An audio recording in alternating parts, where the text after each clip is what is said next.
ஸ்ரீராம ராம ராமேதி ரமே ராமே மனோரமே சஹஸ்ரநாம தத்துல்யம் ராமநாம வராணனே ஆபதாம் அபஹர்த்தாரம் தாத்தாரம் சர்வசம்பதாம் லோகாபிராமம் ஸ்ரீராமம் பூயோ பூயோ நமாம்யஹம் வேதவேத்யே பரே பும்சி ஜாதே தசரதாத்மஜே வேத பிராசேதயாதாசீத் சாக்ஷாத் ராமாயணாத்மனா கூஜந்தம் ராம ராமேதி மதுரம் மதுராக்ஷரம் ஆருஹ்ய கவிதாசாகாம் வந்தே வால்மீகி கோகிலம். நம்முடைய பாரத தேசத்திலே எத்தனை இதிகாசம், புராணங்கள், வரலாறுகள் இருந்தாலும் இந்த பாரத தேசத்தினுடைய ஆதி காவியம் என்று சொன்னால் பழமையான ஒரு வரலாற்று புத்தகம்.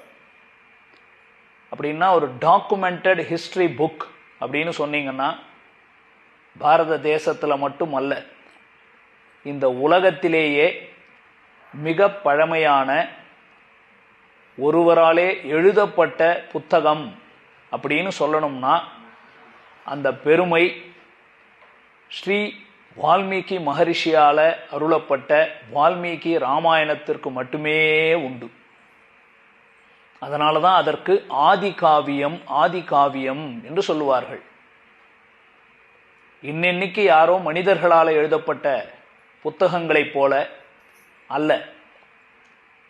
அவர் வாழ்ந்த காலத்திலேயே ஒரு உயர்ந்த புருஷன், புருஷோத்தமன், ஒரு பெரிய நாயகன், நாயக ரத்தினம். அவருடைய வாழ்க்கையை நேரில் இருந்து பார்த்து சுற்றி இருக்கக்கூடிய மற்றவர்களோடு பழகி பெரிய ஞானிகள் அவர்களோடெல்லாம் கலந்து ஆலோசித்து இவனே நாயகன், இவனே நாயக ரத்தனம், வாழ்க்கையில் ஒரு ஜீவாத்மாவும் யாரை பார்த்து நடந்து கொள்ள வேண்டும் என்று கேட்டால் இந்த ராமன் காட்டிய பாதையில தான் நடக்க வேண்டும் என்று மனதிலே கொண்டு பிரம்மாவினுடைய அருளாலும் ஸ்ரீ நாரத மகரிஷியினுடைய அனுக்கிரகத்தினாலும் உருவானதுதான் மிக உயர்ந்ததான வால்மீகி ராமாயணம். வால்மீகி ராமாயணத்தினுடைய மிக முக்கியமான கருத்து என்ன? பல கருத்துக்கள் சொல்லலாம். நம்முடைய வைஷ்ணவ சம்பிரதாயப்படி பார்த்தோம் என்றால் அது ஒரு சரணாகதி சாஸ்திரம். பகவான் ஒருவன்தான் சரண்யன், மற்றவர்களெல்லாம் சரணாகதர்கள். யாரை போய் பற்ற வேண்டும் உலகத்தில் என்று கேட்டால் எல்லாரும் சொல்லிடுவோம், மனிதர்களை விட்டுடுவோம், தெய்வத்தை பற்றலாம். தெய்வத்துக்குள்ள யாரை பற்ற வேண்டும் அப்படின்னு அடுத்த கேள்வி வந்ததென்றால் தேவாதி தேவனான சர்வேஸ்வரேஸ்வரனான ஸ்ரீமன் நாராயணன் இந்த பூ உலகத்திலே நமக்காக தாழ விட்டு கொண்டு அர்த்தித்தே மானுஷே லோகே ஜக்னேர் விஷ்ணுர் சனாதனா என்று சொல்லப்பட்டபடி ஸ்ரீராமனாக அவதரித்தான். அவன் ஒருவனே சர்வலோக சரண்யன் என்று காட்டுவதுதான் ஸ்ரீராமாயணத்தினுடைய பிரதான கருத்து. அது மட்டும் தானா என்று கேட்டால் தர்ம வழியில் நடக்க வேண்டும் என்றால் தர்மம் என்பது என்ன? அந்த தர்மத்தை கடைபிடிக்கும் பொழுது எவ்வளவு இன்னல்கள் தடங்கல்கள் வரும், எவ்வளவு இன்னல்கள் தடங்கல்கள் வந்தாலும் தர்மத்தை கடைபிடிப்பதிலே எப்படி நாம் ஒன்றி நிற்க வேண்டும் என்று காட்டுவதற்காகத்தான் ஸ்ரீராமாயணத்தினுடைய மிக உயர்ந்ததான தாத்பரிய அர்த்தம். ராமநாமம், இது ராமாயணத்தினுடைய பெருமை. ராமநாமத்தினுடைய பெருமை, ராமநாமத்தினுடைய பெருமையை சொல்ல வேண்டும் என்றால் பலவிதமாக சொல்லலாம். ஸ்ரீ பராசர பட்டர் ஸ்ரீ விஷ்ணு சஹஸ்ரநாமத்திற்கு பாஷ்யம் எழுதுகிறார். ஒவ்வொரு திருநாமத்துக்கும் விளக்கங்களை எழுதி கொண்டு வருகிறார். அதிலே ராமஹா விராமஹா என்று தொடர்ந்து வரும். பரமஸ்பஷ்டஹா துஷ்ட புஷ்ட சுபேக்ஷணஹா என்றெல்லாம் வரும் திருநாமங்கள். அதை தொடங்கிறதுக்கு முன்னாடி எழுதுறார், மிருத சஞ்சீவனமான ஸ்ரீராமநாமம். வார்த்தையை தெளிவாக எழுதுறார். மிருத சஞ்சீவினி. அது என்னது மிருத சஞ்சீவினி? மிருதம் அப்படின்னாக்கா சடலம், உடல், பிணம். மிருத சஞ்சீவனம். லக்ஷ்மணன் மயங்கி கிடக்கிறார். சஞ்சீவினின்னு கொண்டு வந்து மூலிகையை கொடுத்து தான் அவர் திரும்பவும் மூச்சையை கொண்டு வந்து எல்லாரையும் காப்பாற்றினார்னு பார்க்குறோம். அப்போ உடல் போயின ஒரு சடலத்தை கூட மீட்பிக்கக்கூடிய பெருமை படைத்த மந்திரம் தான் ஸ்ரீராம மந்திரம். அதை நம்மாழ்வாரும் அதை ஒத்துக்கிறார். கிருஷ்ண பக்தரா நேற்றுக்கு தான் பார்த்தோம். ஆழ்வார்களுடைய ராமானுபவம்னு பார்த்தோம். கிருஷ்ண பக்தியில் ஈடுபட்டு இருக்கக்கூடிய நம்மாழ்வார் திருவடிகளை சரணாக பற்றணும்னா ராமர் திருவடிகளை பற்றுகிறார். அவர் ஒரு கிளி வளர்த்தார். அந்த கிளிக்கு சொல்லி கொடுக்குறார். நல்ல பால், இன்னமுதோடு பால், அடிசில், அக்கார் அடிசில், பழம் அதெல்லாம் ஊட்டி வளர்க்குறார் அந்த கிளியை. இந்த கிளிக்கிட்ட சொல்றார், ஹே கிளியே, நான் சில நேரங்களில் பகவானோட கூடி இருக்கும் பொழுது ரொம்ப ஆனந்தமா இருப்பேன். நான் ரொம்ப ஆனந்தமா இருக்கும்போது நீ என்ன சொல்லணும் தெரியுமா? ஹே கிருஷ்ண, ஹே கிருஷ்ண, ஹே கிருஷ்ணான்னு சொல்லணும். சொல்லு. கிளி கரெக்டா சொல்லிச்சு. ஹே கிருஷ்ணா, ஹே கிருஷ்ணா, ஹே கிருஷ்ணா. அதே மாதிரி நான் பகவானை விட்டு பிரிந்து இருப்பேன், அவரை விட்டு தள்ளி இருப்பேன், ரொம்ப மனசு வருத்தத்தில் இருப்பேன், என்னுடைய உயிரே என்னை விட்டு போகிற தருவாயில இருப்பேன். நீ அப்ப என்ன சொல்லணும் தெரியுமா? கிளியே சொல்லிச்சு. இன்னொன்னு ராமநாமம் தானே, ஸ்ரீராம ஸ்ரீராம ஸ்ரீராம. நான் சொல்றேன், பயப்படாதீங்க ஆழ்வாரே அப்படின்னுச்சு. பால் பழம் கொடு, அக்கார் அடிசல் கொடு அப்படின்னு நல்லா வாங்கி சாப்பிட்டது. ஆழ்வாரும் கொடுத்துட்டார். ஆழ்வார் பகவானை விட்டு பிரிந்து விஸ்லேஷத்தில் இருக்கிறார். பகவான் முகம் காட்ட மாட்டேன் என்கிறான். அவர் எவ்வளவு கூடி அழுது பாடினாலும் வரமாட்டேங்கிறார். அவர்கிட்ட பாட்டை வாங்கணும் அப்படிங்கிறதுக்காக பகவான் அவருக்கு காட்சி கொடுக்காமல் மறைந்து நிற்கிறான். ஆழ்வார் துக்கத்தின் எல்லையில இருக்கார். இன்னும் ஒரு 4 மூச்சு எடுத்தார்னா ஆழ்வாரே இருக்க மாட்டார் போல். அவ்வளவு கஷ்டப்பட்டு மூச்சு விடுற நிலைமையில இருக்கார் ஆழ்வார். கிளி யோசிச்சு திடீர்னு ஞாபகம் வந்து, கிளிக்கு ஏதோ சொன்னாரே ஆழ்வார், என்ன இவர் பாட்டு கூட இப்படி விட்டுக்கிட்டு பாடுறார், உயிர் போற நிலைமையில இருக்கார் ஆழ்வார், என்ன சொல்லணும்னு பரிதவிப்பு. பரிதவிப்புல ஹே கிருஷ்ணா, ஹே கிருஷ்ணா, ஹே கிருஷ்ணான்னு அடிச்சு. ஆழ்வார் இந்த கிருஷ்ணன்ற வார்த்தையை கேட்ட உடனே எழுந்துட்டார். அவர் ஏதோ அனுபவத்தில் நடந்த விஷயம் இது. அனுபவத்திலிருந்து மீண்டு எழுந்தார். கிளியை பார்த்து சொல்றார், நான் உனக்கு என்ன சொல்லி கொடுத்தேன்? இப்படிதான் வளர்த்துனாக்க கிளிய வளர்க்கணும். பிள்ளைய வளர்க்கறதுனா கிளிய போல வளர்க்கணும்னு சொல்லுவாங்க. அப்படின்னா சொன்ன சொல்ல திருப்பி சொல்றது தானே கிளின்னு பேர். இப்படி செய்றியே அப்படின்னார். கிளி சொல்லுச்சு, உமக்கு சரியான நேரத்தில் கூப்பிட்டதுக்கு நீர் இப்படிதான் என்ன திட்டுவீரா அப்படின்னு கிளி சொல்லு. ஆழ்வார் கேட்டார், உன்னை என்ன சொல்ல சொன்னேன்? நான் எந்த நிலைமையில இருந்தேன்? ரொம்ப சோகமா இருந்தீர். நான் கண்டு இந்த திருநாமத்தை சொல்லலன்னா நீர் இல்லைன்ற நிலைமைக்கே போயிருப்பீர். நீர் அப்ப என்ன சொல்லி இருக்கணும்? கிருஷ்ணான்னு சொன்னேன். நான் என்ன சொல்லி கொடுத்தேன்? ஓ, இப்படி கேள்வி கேட்டா, ஏதோ பழம் வாங்குற அவசரத்துல நீர் சொன்னதை கேட்டுட்டேன், என்ன சொல்லணும் திரும்பி சொல்லணுச்சு. அப்பதான் ஆழ்வார் சொல்றார், கண்ணன் நாமமே குளறி கொன்றீர். ஒருத்தர் நான் வருத்தத்துல இருக்கும் போது ஸ்ரீ ராமநாமத்தை சொல்லி இருந்தேன்னா அந்த வருத்தத்தை தீர்ந்து மீண்டு வெளியில வந்திருப்பேன். வருத்தத்தோட இருக்கும்போது இன்னும் வருத்தத்தை ஏற்றுமா போல கிருஷ்ணநாமத்தை சொன்னியே. சொன்னவர் நம்மாழ்வார். கிருஷ்ண பக்தியிலே ஊறி கிடக்கக்கூடியவர். மிருத சஞ்சீவினியான நாமம் திருநாமம் ஸ்ரீராமநாமம் என்பது உயர்ந்த நாமத்தினுடைய பெருமை. எல்லாருக்கும் விஷ்ணு சஹஸ்ரநாமம் நன்னா தெரியும்.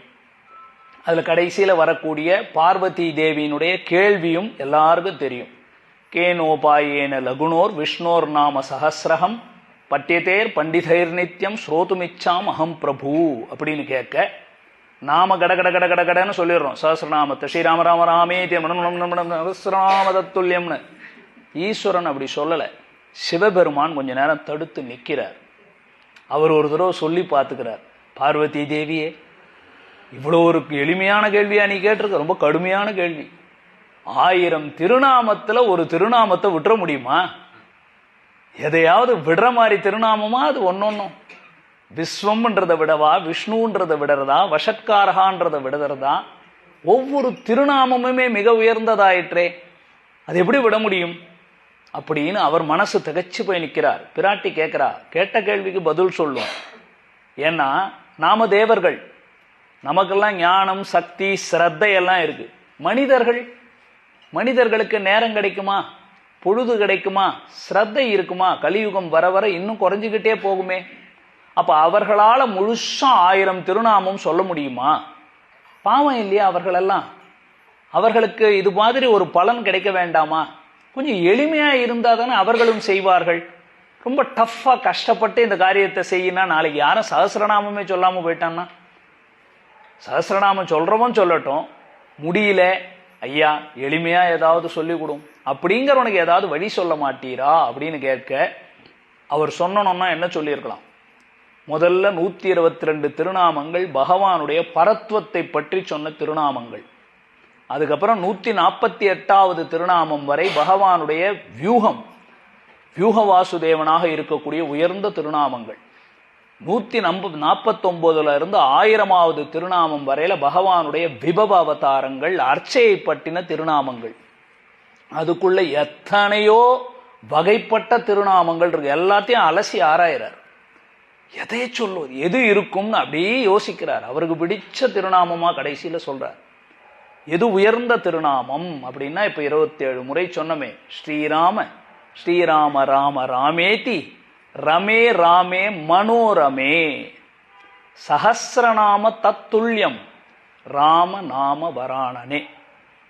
ஹே பார்வதி தேவி, 1000 திருநாமங்களையும் நான் சீர்தூக்கி பார்த்துட்டேன். இவ்வளவு திருநாமங்கள் இருக்கட்டும், ஆனா அதுல ஒரு திருநாமம் சொல்லும் போது மாத்திரம் நமக்கு அப்படியே மனோகரமா இருக்கும். இந்த வார்த்தை அடிக்கடி கேள்விப்பட்டிருக்கீங்களா?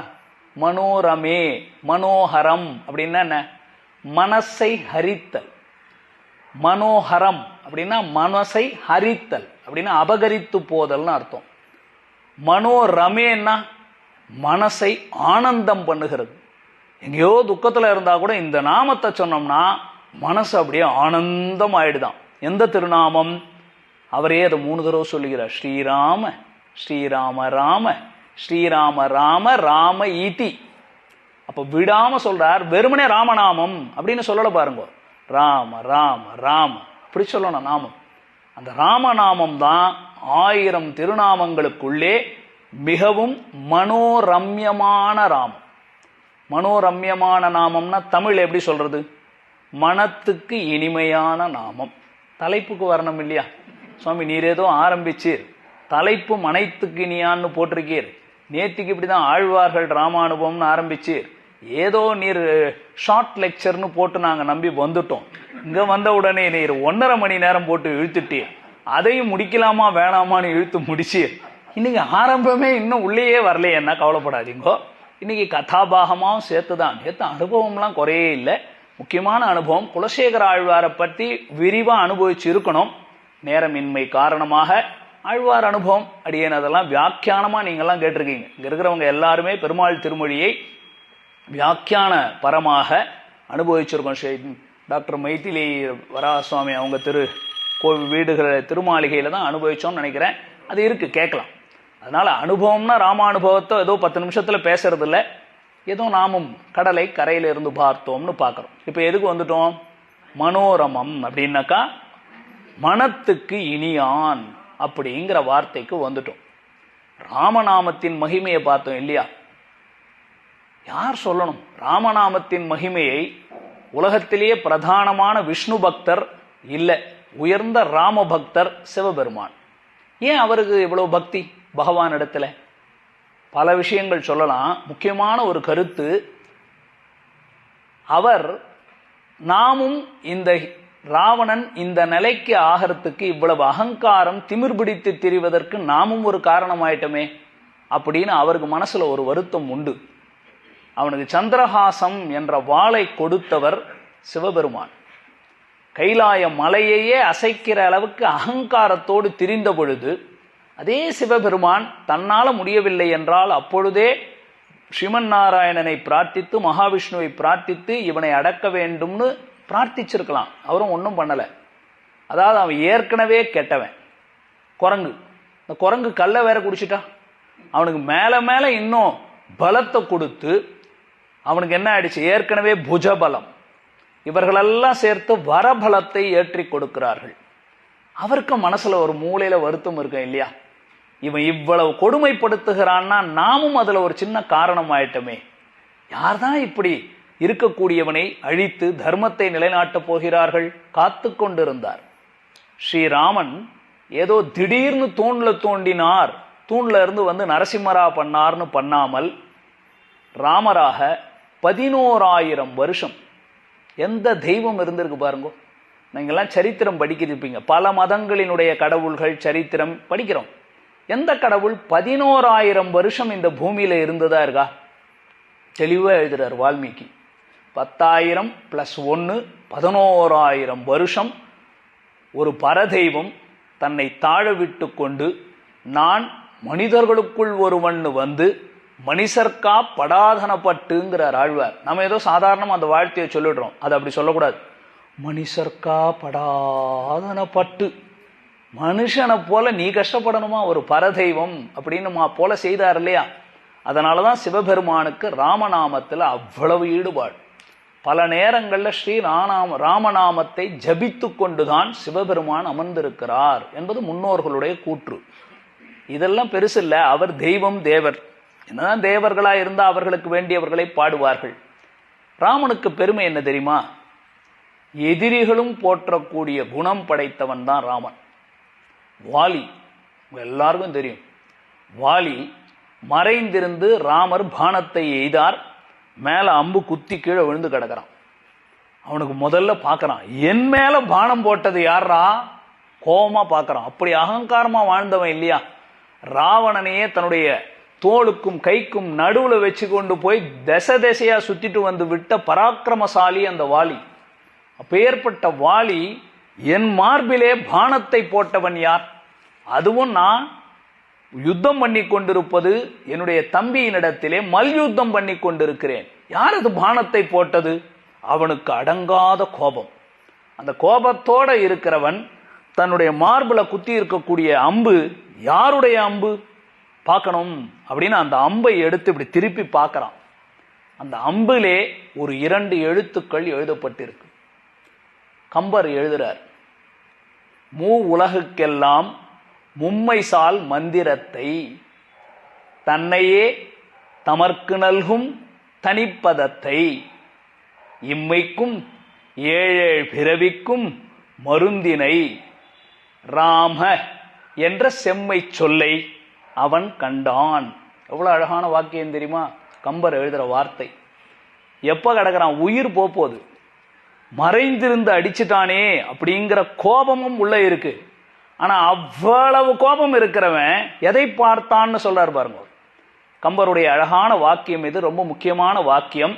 நாளைக்கு யாரெல்லாம் வரீங்களோ உங்களுக்கு இது கையில கொடுக்க போறாங்க. அங்க போஸ்டரா போட்டிருக்கோம்.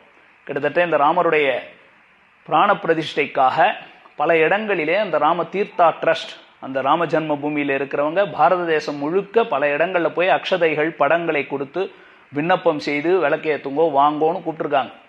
திருநெல்வேலியை சுற்றி இருக்கக்கூடிய இடங்களுக்கு ஒரு 30,000 பதிப்புகள் சுவாமியினிடத்துல கலந்து ஆலோசித்து, தெற்கு நம்ம தமிழகம் தெற்கு பாரதத்திலே ராமபக்தி இல்லை என்ற மாதிரி தானே பேசிக்கொண்டிருக்கிறார்கள். அதை உடைக்குமா போல குலசேகர ஆழ்வார் அவர் பாடினது என்ன? அவர் பாடினது அயோத்தியினுடைய பெருமை. அங்க நடுமதில் புடைசூழ் அயோத்தி என்னும்னு பாடினார் இல்லையா? அடுத்தது படிகொண்ட கீர்த்தி ராமாயணம் என்னும் பத்தி வெள்ளம் குடிகொண்ட கோயில் ராமானுசன் குணங்கூறும் அப்படின்னு ராமானுசர் பெரிய ராமபக்தர். இதெல்லாம் வாட்டால் கம்பநாட்டாழ்வார். 3வது கம்பர். இன்றைக்கு நமக்கெல்லாம் என்ன பெருமை தெரியுமா? வருகிற திங்கட்கிழமை அன்னைக்கு பிராண பிரதிஷ்டை நடக்க போகுது. நமக்கெல்லாம் மனசுல ஒரு பக்கம் இருக்கும், என்னதான் இருக்கட்டுமே அந்த ராமர் ஆராதனை செய்த பெரிய பெருமாள் இங்க இருக்காரு, யாருமே அவர்கிட்ட ஒரு பர்மிஷன் வாங்கலையே, அவர் தானே இதெல்லாம் மூல காரணமா இருந்து பண்ற.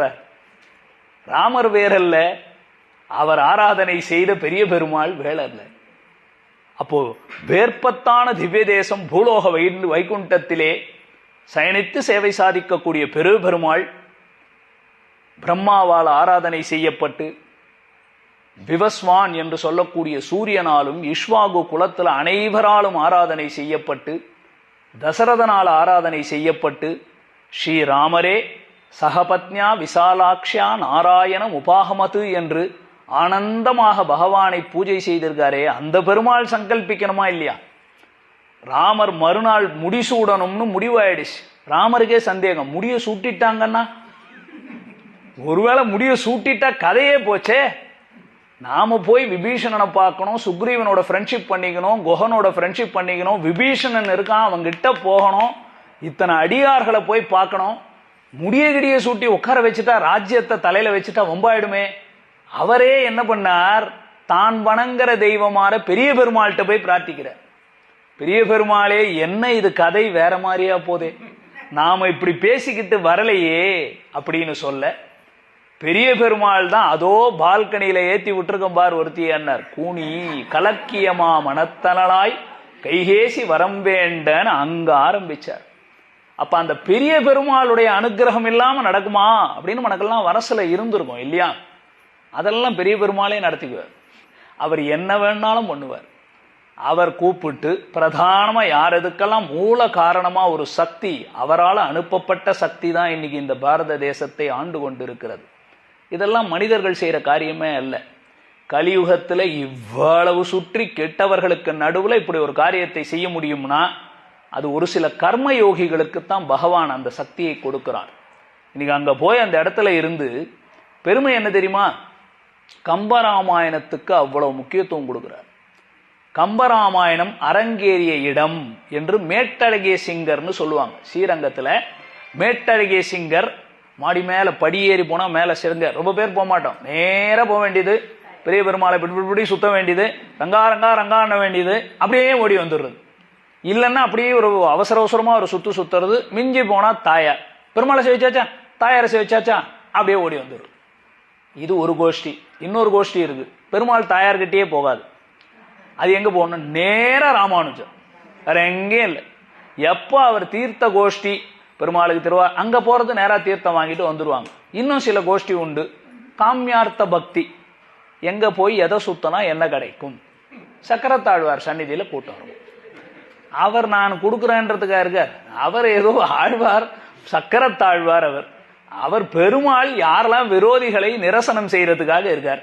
அவரை போய் சுத்தி சுத்தி அதை கூட இதை கூடனா என்ன மாதிரி நீயே வந்து அவர் கூட இறேன்னா அவர் ஆசைப்படுவாரே தவிர இருக்கட்டும். இதெல்லாம் நமக்கு ஒரு மனசுல வரணுன்றதுக்காக அப்படி போனீங்கன்னாக்க மேட்டழகிய சிங்கர்னு மேல போய் சேவிக்கணும். நரசிம்மர் ரொம்ப அழகா இருப்பார். அதுவும் உற்சவ மூர்த்தி பாத்தீங்கன்னா நமக்கே பயம் வந்துடும். அப்படி இருக்கக்கூடிய மேட்டழகிய சிங்கர் அந்த இடத்துலதான் கம்பர் ராமாயணத்தை ஏற்றிட்டார். கம்பராமாயணத்தை அரங்கேற்றம் செய்யணும் அப்படின்னு வர, அரங்கேற்றம் செய்ய வரும் பொழுது நரசிம்மர் ஆவேசித்து கொக்கரித்து சிரித்து, முதல்ல நம் சடகோபனை பாடினேயோ கேள்வி கேட்டார். இல்ல பாட்டு பாட வந்துட்டே, நீ என்ன உலகத்துக்கு காட்டின சடகோபன் நம்மாழ்வார பாடினியா, அப்புறமா என் பாட்டை பாடலாம் போ அப்படின்னுட்டார். அவர் போய் சடகோபரந்தாதி அப்படின்னு அழகான பிரபந்தம், இந்த சடகோபரந்தாதியை பாடி அதனெல்லாம் நன்றாக பகவானிடத்திலே சமர்ப்பித்து, ஆழ்வாருக்கு சமர்ப்பித்து, அப்புறமா வந்து அதே கம்பராமாயண மண்டபம்னு சொல்லக்கூடிய மண்டபத்தில் உட்கார்ந்துதான் கம்பராமாயணம் அரங்கேற்றம் நடைபெற்றது. கம்பராமாயணம் பாடி முடிச்ச உடனே ராமர் ரொம்ப இருக்காங்க. ஸ்ரீரங்கத்தில் சுத்தி போனீங்கன்னா 9 ராமர் கோயில் இருக்கு. மேல பட்டாபிராமர் சந்நிதி, கீழே பட்டாபிராமர் சந்நிதின்னு எங்க பார் ராமர் இருப்பார். அந்த ராமர்லாம் ஒன்றும் பண்ணல, அவர் பாட்டுக்கு ராமர் அங்கிருந்து கேட்டுட்டு இருந்தார். கொக்கரிச்சு சிரிச்சவர் யாரு தெரியுமா? நரசிம்மர் தான். மேல இருக்கிற நரசிம்மர் தான் நன்னா பாடி இருக்காய் அப்படிங்கிற அப்பல ஹா ஹா ஹா அப்படின்னு வாய் விட்டு சிரிச்சாராம். நரசிம்மருடைய உருவத்தை பார்த்தாலே பயமா இருக்கு. அவர் பாட்டு பாடி முடிக்கும் போது திடீர்னு இப்படி கொக்கரிச்சு சிரிச்சார்னா, ஒரு சிங்கம் சிரிச்சா எப்படி இருந்திருக்கும் கேட்டிருக்காரு. அதெல்லாம் அனுபவித்திருக்கிறார்கள். அந்த கம்பநாட்டாழ்வாருடைய வார்த்தை இது ரொம்ப அழகா இருக்கும். கம்பராமாயணத்துல கூட பல இடங்களிலே வால்மீகி ராமாயணத்தை விட கம்பராமாயணத்துல அனுபவம் அதிகமா இருக்கும். ஏன்னா வால்மீகி நடந்ததை நடந்தபடி எழுதிடுவார். இது இந்த காலத்துக்கு ஒத்து வருமா அந்த காலத்துக்கு ஒத்து வருமானலாம் அவர் பார்க்கவே இல்லை. இதிஹாசம், இது இப்படி நடந்தது, அதுதான் சத்தியம். அவர் இருக்கிறத எழுதிட்டார். ஆனா கம்பர் மாத்தி எழுதுறார். அவர் என்ன சொல்றார் பாருங்கோ, மூ உலகுக்கும் மும்மைசால் மந்திரத்தை. 3 உலகம்னா என்னது? 3 உலகமா? 7 14 உலகம் கேள்விப்பட்டிருக்கோம். இல்ல பூஹு புவஹா சுவஹா சொல்றாங்களான்னா இல்லை. பூலோகம், சொர்க்கலோகம், நரகலோகம். அவர் அந்த இடத்துல குறிப்பா சொல்ற பொருள் 3 உலகம். அந்த 3 உலகத்திலும் மும்மைசால் அப்படின்னா இப்பொழுதும் முற்காலத்திலும் பிற்காலத்திலும் வருகிற காலத்திலும் 3 காலம் இருக்கு இல்லையா? Present, past, future. 3 காலத்திலும் என்னது அது? மூல மந்திரம். ராமன்ற நாமம் தான் மூல மந்திரம் அப்படின்னு சொல்றார். ரொம்ப பிரதானமான, இப்போ ஓம் அப்படின்னு சொல்றோம் இல்லையா, அந்த ஓம்காரம் யாரை குறிக்கிறதுன்னா கம்பநாட்டாழ்வார் அடிச்சு சொல்றார் ராம.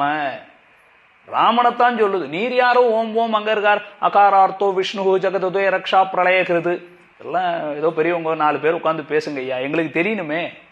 பரதெய்வம்னு நிரூபித்து காட்டினவன் யார்? ஸ்ரீராமன் தான முதல்ல காட்டினார். நன்றாக 11,000 வருஷம் இந்த பூமியில இருந்து தர்மத்தை ரட்சித்து காட்டி போனவர் இல்லையா? அப்ப ரக்ஷகன் அப்படின்னா ராமன் தானே பிரதானமா தெரிகிறார். ஏதோ திடீர்னு வந்தார், ஒரு காரியத்தை பண்ணார்னா போனார். ராமர் எத்தனை பேரை வதம் செய்திருக்கார் நீங்க ஆரம்பிச்சு பார்க்கணும். சின்ன பிள்ளையா சுபாகுவில் தொடங்கி கடைசியில ராவணான முடித்து, அதுக்கப்புறம் கடைசியில ஒருத்தனை, அதாவது தர்மத்தை மீறி ஒருத்தன் செயல்படுகிறான், அவனை சம்பகன் அப்படின்னு பேர், சம்புகன்னு பேர். குலசேகர ஆழ்வார் தன்னுடைய பாட்டில் கூட சொல்றார், சம்புகனை போய் கையில தன் கத்தி எடுத்து வெட்டுறார். இன்னைக்கு அர்த்த பஞ்சகம் காலக்ஷேப கிளாஸ் யார் கேட்குறீங்களோ, ரொம்ப அழகான விஷயம் அது வரப்போகுது. இன்னைக்கு அவனுடைய வர்ணாசிரம தர்மத்தை, அவர் காலத்துல இருந்தது, இன்னைக்கு நம்மலாம் எங்கேயோ வந்துட்டோம். ரொம்ப அழகா இருக்கும் விஷயங்கள் பெரியவங்க சொல்றது, அதெல்லாம் அங்க வருகிறது. அதுபோல அவர் ராமநாமத்தினுடைய மதிப்பை சொல்லும் போது எது மூல மந்திரம்? சுவாமி மூல மந்திரம்னா என்ன அர்த்தம்? கோர், எது உள்ள இருக்கிறது. நியூக்ளியஸ்னு சொல்றேன் இல்லையா, ஒரு ஆட்டம் அப்படின்னீங்கன்னா நியூக்ளியஸ் அப்படின்னீங்க, இவ்வளோ பெருசா இருக்கு, ஏதோ சுத்தி சுத்தி எலக்ட்ரான் சுத்துது, அது எது சார் நியூக்ளியஸ், எது கோர் அப்படின்னு சொல்லுவோம் இல்லையா. மூலமான மந்திரம் எதுன்னா கம்பநாட்டாழ்வார் அடிச்சு சொல்றார் ராமநாமம் அப்படின்னு அடித்து சொல்றார். அப்ப மூவுலகுக்கும் மும்மைசால் மந்திரம் மூல மந்திரத்தை, அதுக்கப்புறம் தன்னையே தமர்க்கு நல்கும் தனி பெரும் பதத்தை, தன்னையே தமர்க்கு, தன்னை ராமன், தமர்க்கு தன்னுடைய அடியவர்களுக்கு நல்கும். ராம ராம ராமன்னு சொன்னா போதும், அது டிக்கெட்டு. சுவாமி எங்க போறதுக்கு டிக்கெட்? ராமர்கிட்ட போறதுக்கு. நீங்க ராமர்கிட்ட போனோம்னா என்ன பண்ணணும்? ராமநாமத்தை ஜபிக்கணும். ராமநாமமானது அவருடைய அடியார்களை அவரிடத்திலே சேர்த்து கொடுக்கும். அது என்னது? தனிப்பதம். ராம 2 எழுத்து, அதையே ஒரு தனி வேர்டு, ஒரு தனி பதம். அது எப்பேற்பட்ட பதம்? அந்த ராமம் என்பது மூலமந்திரம்.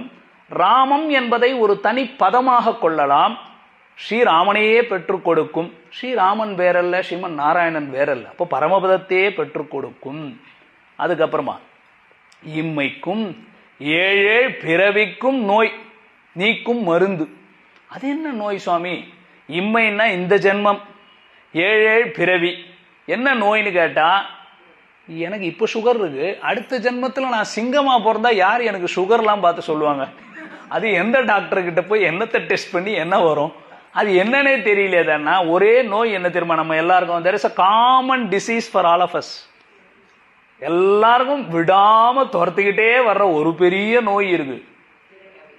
சம்சாரம், பிறவி, பிறப்பு, இறப்பு என்கின்ற பிணி. அந்த நோய்.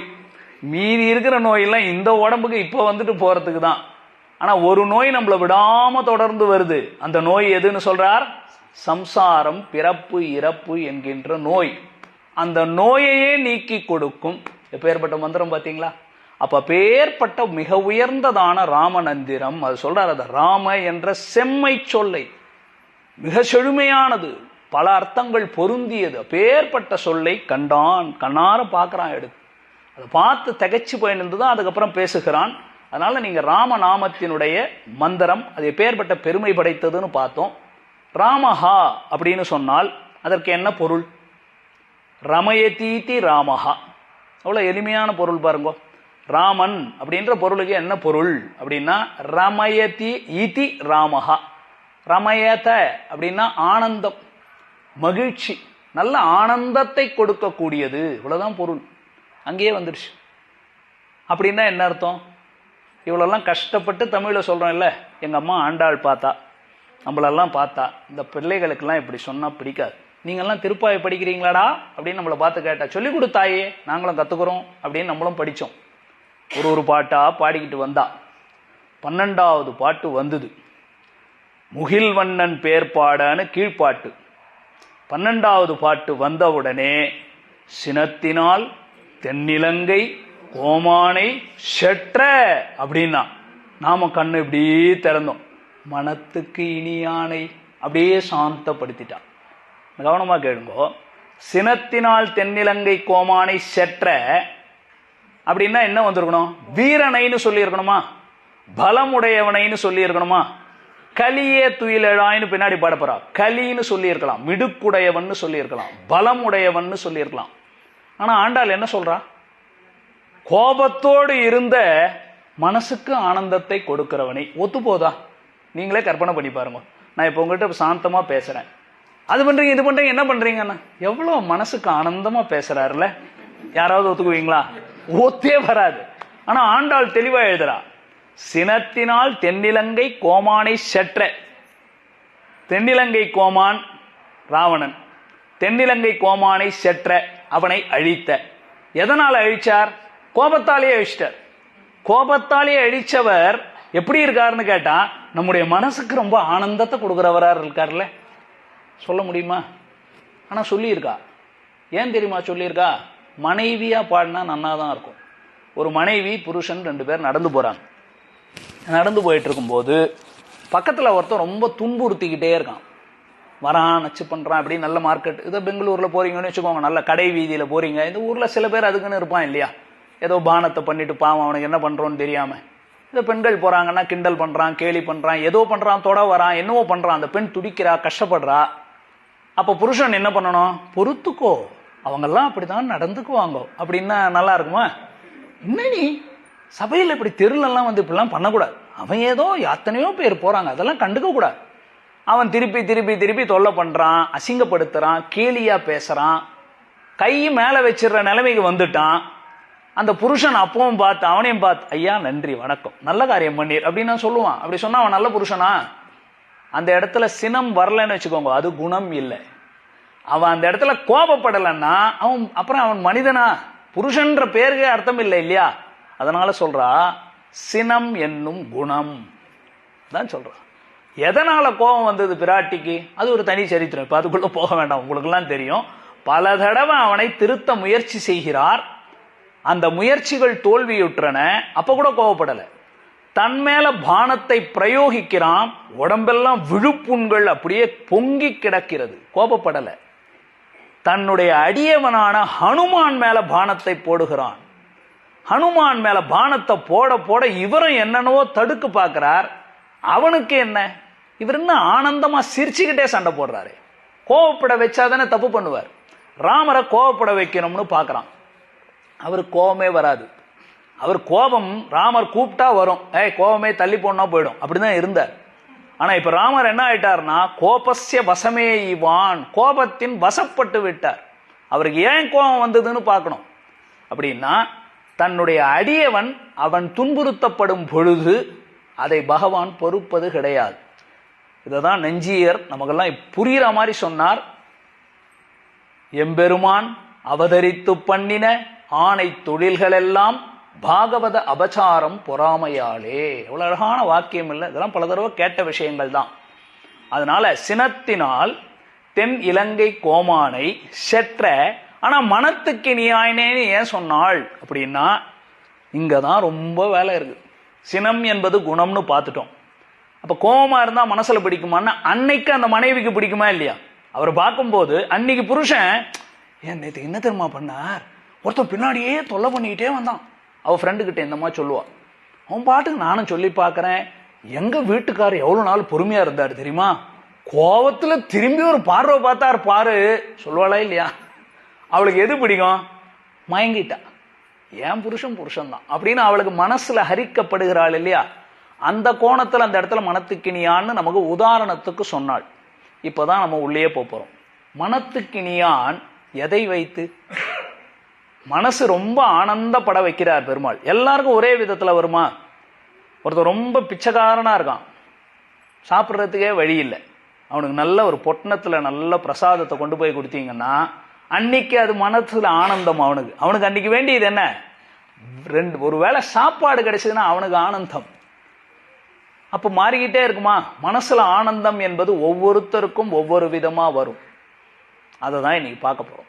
ராமர் தன்னுடைய ராமாயண காலத்திலே மனத்துக்கினியான்னு ஆண்டாள் சொல்லியிருக்காளே தவிர அழகால் மனத்துக்கினியான் சொல்லல, குணத்தால் மனத்துக்கினியான் சொல்லல, அவனுடைய கலந்து பழகுவதால் மனத்துக்கினியான் சொல்லல, அவனுடைய அழகான பேச்சு சாதுரியத்தால் மனத்துக்கினியான் சொல்லல, தர்ம வழியில் நடப்பதனால் மனத்துக்கினியான் சொல்லல, சத்திய வாக்கியன் அதனால் மனத்துக்கினியான் சொல்லல, திருட விரதன் அதனால் மனத்துக்கினியான் சொல்லல, கஸ்யேக பிரிய தர்சனஹா, ஒரு தடவை பார்த்தாலே கண்டவர்தம் மனம் வழங்கும் கண்ணபுரத்தம்மான்னு வசீகர பண்ணக்கூடியவன் சொன்னாளா?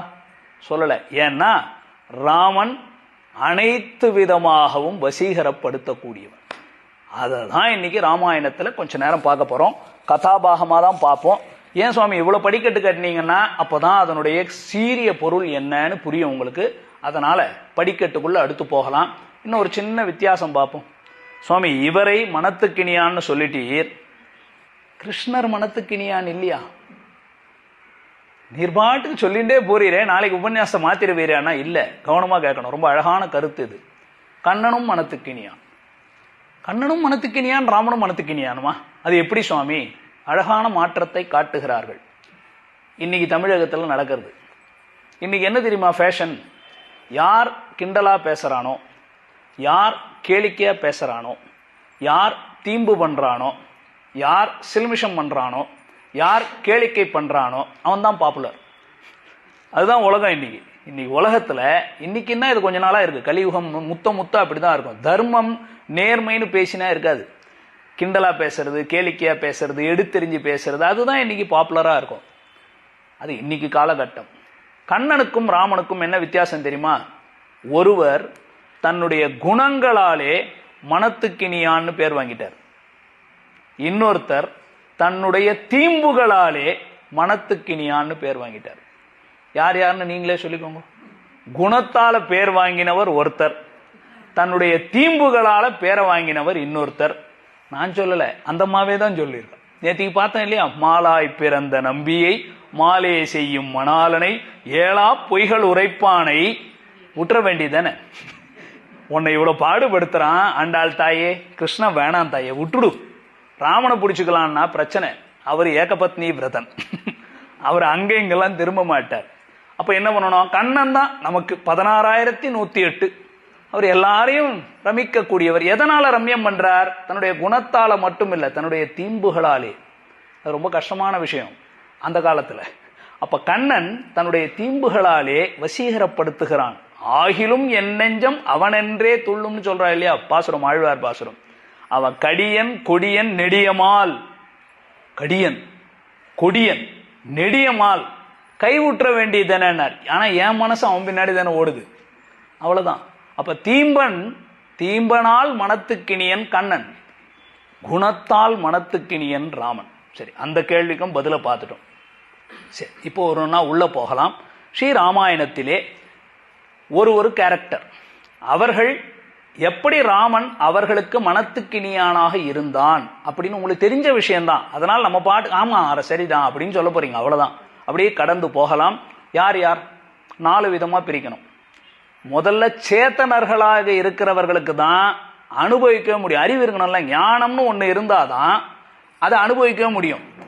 ஞானம் இருக்கிறவர்கள் எங்க இருப்பாங்கன்னு கேட்டா ஜீவாத்மாக்கள். ஜீவாத்மாக்கள் எதற்குள்ள இருக்கும் அப்படின்னு கேட்டால் மரத்துக்குள்ள இருக்கும். ஸ்தாவரம் ஜங்கமம் அப்படின்னு சொல்றோம் இல்லையா? திரியக்கு, ஸ்தாவரம், மனுஷ்ய, தேக. 4 ஞாபகம் வச்சுக்கோங்க. மனிதர்கள், விலங்குகள், ஸ்தாவரங்கள். மனிதர்கள்னு சொல்லும்போது வெறும் மனிதர்கள்னு சொல்ல வேண்டாம். தேவர்கள், மனிதர்கள், விலங்குகள், ஸ்தாவரங்கள். ராமர் எப்படி தெரியுமா? 4 பேருக்குமே மனத்துக்கினியான். அடுத்தது குறிப்பு வச்சுக்கோங்க. ராமர் வெறுமனே மனிதர்களுக்கு மட்டும் மனத்துக்கினியான் இல்ல. இது நீங்களே இப்ப பாத்துக்கலாம். எங்க நடந்தது? ராமர் காட்டுக்கு போகும்போது பசுமாடு அழுவுது, கண்ணுக்குட்டி அழுவுது, திருடி திங்கிற பாலை குடிக்கிற பூனை அழுவுது, மரம் தலைய தொங்க போட்டுடுச்சு. எப்போ? பூத்து குலுங்க வேண்டிய காலத்துல மரம் அப்படியே வாடி போய் வதங்கி போய் நிக்குது. சுமந்திரன் சொல்றான், எப்படி இருக்குப்பா ஊரு அப்படின்னு தசரதர் கேட்கிறாரு. என்னத்த ஊரு போ, பூத்து குலுங்க வேண்டிய மரம் எல்லாம் அப்படியே வாடி போய் கிடக்குதையா, தண்ணி ஊத்தலையான்னார். தண்ணிக்கு என்ன குறைச்சல்? ராமன் என்ற தண்ணி இல்லையே.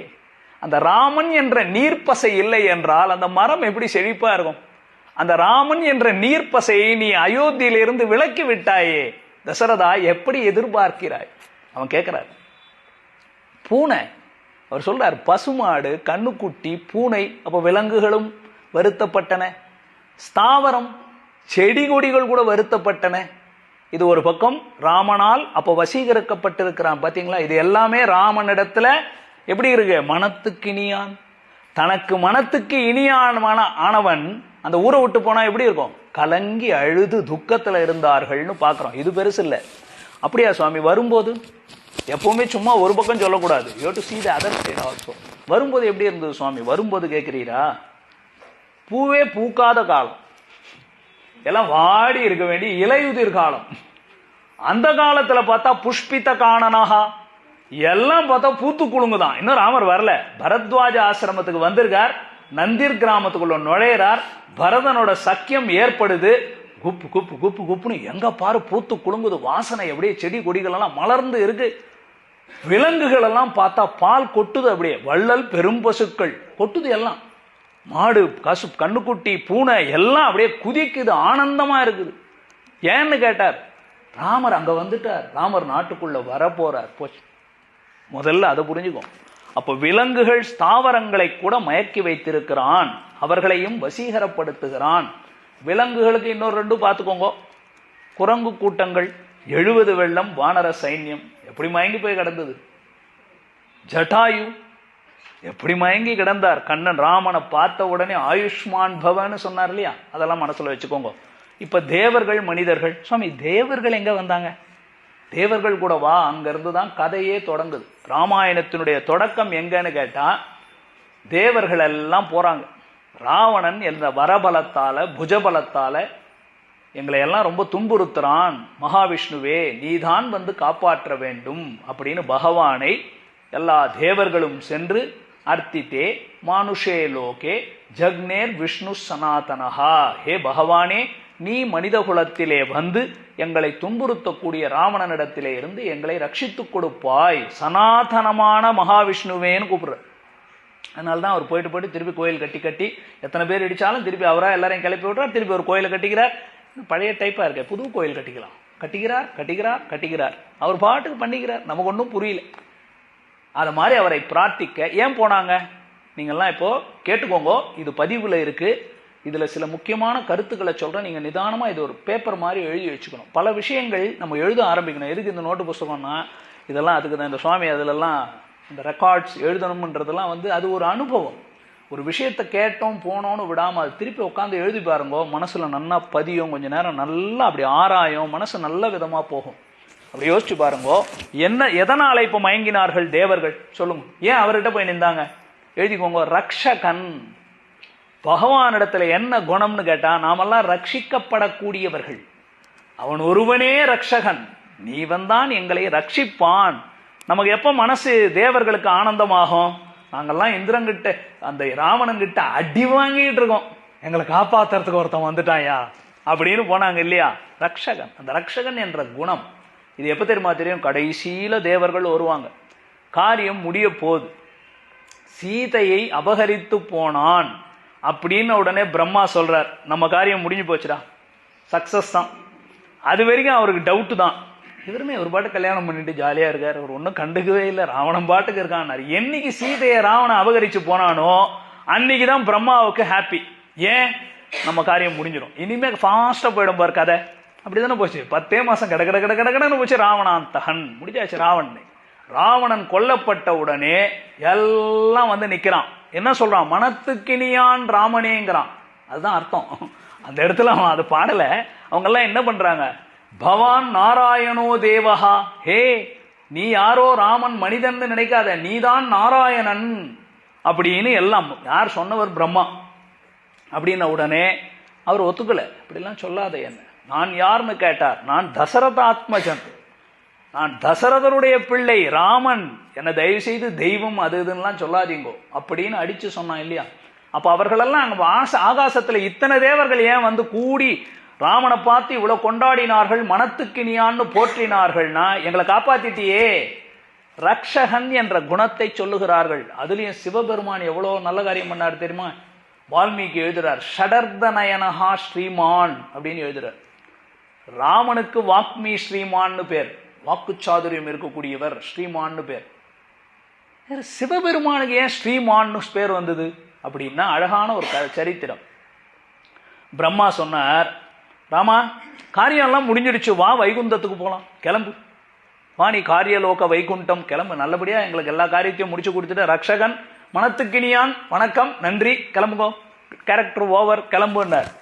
பக்கத்திலேயே இருக்கார் சிவபெருமான். சொல்றார், நியாயமா நீர் பண்றது, இப்படி கெடுகிறீரே, உம்ம காரியம் ஆன உடனே கிளம்புன்றீரா? கல்யாணம் பண்ணிட்டார், என்ன வாழ்க்கையை வாழ்ந்தார்? இன்னும் அவர் பார்க்க வேணாமா? ராஜ்யத்தை ஆள வேணாமா? உலகத்துக்கெல்லாம் ராமராஜ்யம்னா என்னன்னு காட்ட வேண்டாமா? தர்மத்தை நிலைநாட்டி காட்ட வேண்டாமா? உம்ம காரியம் ஆன உடனே அவர் கூட்டு போனவங்கிறீரே, அதெல்லாம் தப்பு. இப்பதான் மனைவியோட சேர்ந்திருக்கார், அவரும் போகட்டும், உலகத்துக்கு தர்மத்தை காட்டட்டும். ஒரு புருஷன் பெண்டாட்டினா எப்படி இருக்கணும்? ஊர் மக்களுக்கு பேர் அவதூறாக பேசினால் ஒரு ராஜா எப்படி நடந்துக்கணும்னு உலகத்துக்கு காட்டுறதுக்கு வேண்டாமா? அந்த பகவானுடைய காரியங்கள் இருக்கு, உம்ம காரியம் முடிஞ்ச உடனே கூப்பிடுறீரே அப்படின்ன உடனே ஷடர்தநயனஹா, அவருக்கு எத்தனை கண்? ஒரு கண்ணு, அரை கண். ஷடர்தநயனகனா மூடின கண், நல்ல திறந்த கண்ணுன்னா வேற. அப்படின்னா எல்லாமே பாதி கண்ணா தானே வச்சிருக்காரு. அப்படின்னா 3 கண்ணு மூடி இருந்தாக்கா 1.5 கண் அப்படின்னு சொல்லலாமா? 2 1 அப்படின்னா அப்படி 3 கண் பாதி பாதியா இருக்கக்கூடியவர். ஆனா ஸ்ரீமான்னு சொல்றார். அவரை சொல்லும் போது ஏன் ஸ்ரீமான்னா, அவருக்காவது ராமன் இடத்துல இந்த அளவுக்கு பரிவு இருக்கு, நம்ம காரியம் ஆச்சுன்னு ஒண்ணு கூப்பிடாம இருந்தாரே அப்படின்னு சொல்லுவார். அப்ப தேவர்கள் விஷயம் விட்டுருங்கோ, ரக்ஷகன் அப்படிங்கிறதுனாலதான் அவருக்கு பேர். முனிவர்கள், ரிஷிகள், முனிவர்கள், இவர்களெல்லாம் ஏன் ராமனை மனத்துக்கினியான்னு சொல்லுகிறார்கள்? அதுக்கு வருவோம். எல்லாருக்கும் தெரிஞ்சதுதான், ராமாயணம் ஆரம்பமே 2 முனிவர்களுடைய பேச்சோட வந்ததுதான். தபஸ்வி அப்படின்னு ஆரம்பிக்கிறது ஸ்லோகமே. வால்மீகி மகரிஷியினுடைய தமசா நதி கரையில இருக்கக்கூடிய இன்னைக்கு பித்தூர் அந்த இடத்துக்கு நாரதர் வருகிறார். நாரதர் வந்த உடனே அவருக்கு செய்ய வேண்டிய அக்கியம் பாத்தியம் ஆசமனியம் மரியாதைகளை செய்துவிட்டு 16 கல்யாண குணங்கள் நிரம்ப பெற்றவன் இந்த உலகத்தில் யார் ஒருவன் இருக்கிறான் என்று கேள்வி கேட்க டக்குன்னு பதில் சொன்னாரா? நாரதர் சொல்ல. அது வரைக்கும் வால்மீகிக்கு ராமருடைய பெருமை தெரியாது. அது வரைக்கும் வால்மீகி அவர் பாட்டுக்கு இருக்கார். ராமருடைய பெருமை இவ்வளவு பெருசுன்னு அவருக்கு அப்ப தெரியாது. அப்ப நாரதர் கொஞ்ச நேரம் தகைச்சு நிக்கிறார். என்ன கேள்வி இது? ஃபுல்லு டஃப் கொஸ்டினா கேட்ப, நீ பாட்டுக்கு 16 சம்பந்தம் இல்லாத கேள்விகளை சேர்த்து வேற கேட்கிற. ஒரு பக்கம் கோபத்தை ஜெயித்தவனா இருக்கணுங்கிற ஜிதக்ரோதகான்னு, இன்னொரு பக்கம் வந்தா அவனுக்கு கோபம் வந்து விட்டால் தேவர்கள் கூட பயப்படக்கூடியவன் யாரோன்னு கேட்கிற. என்னையா இது கேள்வி? இப்படி எல்லாம் கேட்கிறிய, இப்படியா இருக்கிறது யாருன்னு கேட்டுட்டு நீ பாட்டுக்கு அமைதியா உட்காந்துட்டே, கொஞ்சம் இரு, நான் கொஞ்சம் அமைதியா ஆசுவாசப்படுத்திட்டு பேசுறேன் அப்படின்னு கொஞ்ச நேரம் ராம குணத்திலே ஆழ்ந்து விட்டார் நாரதர். அவர் ஆழ்ந்து போய் தான் மெல்லமா சொல்றார்.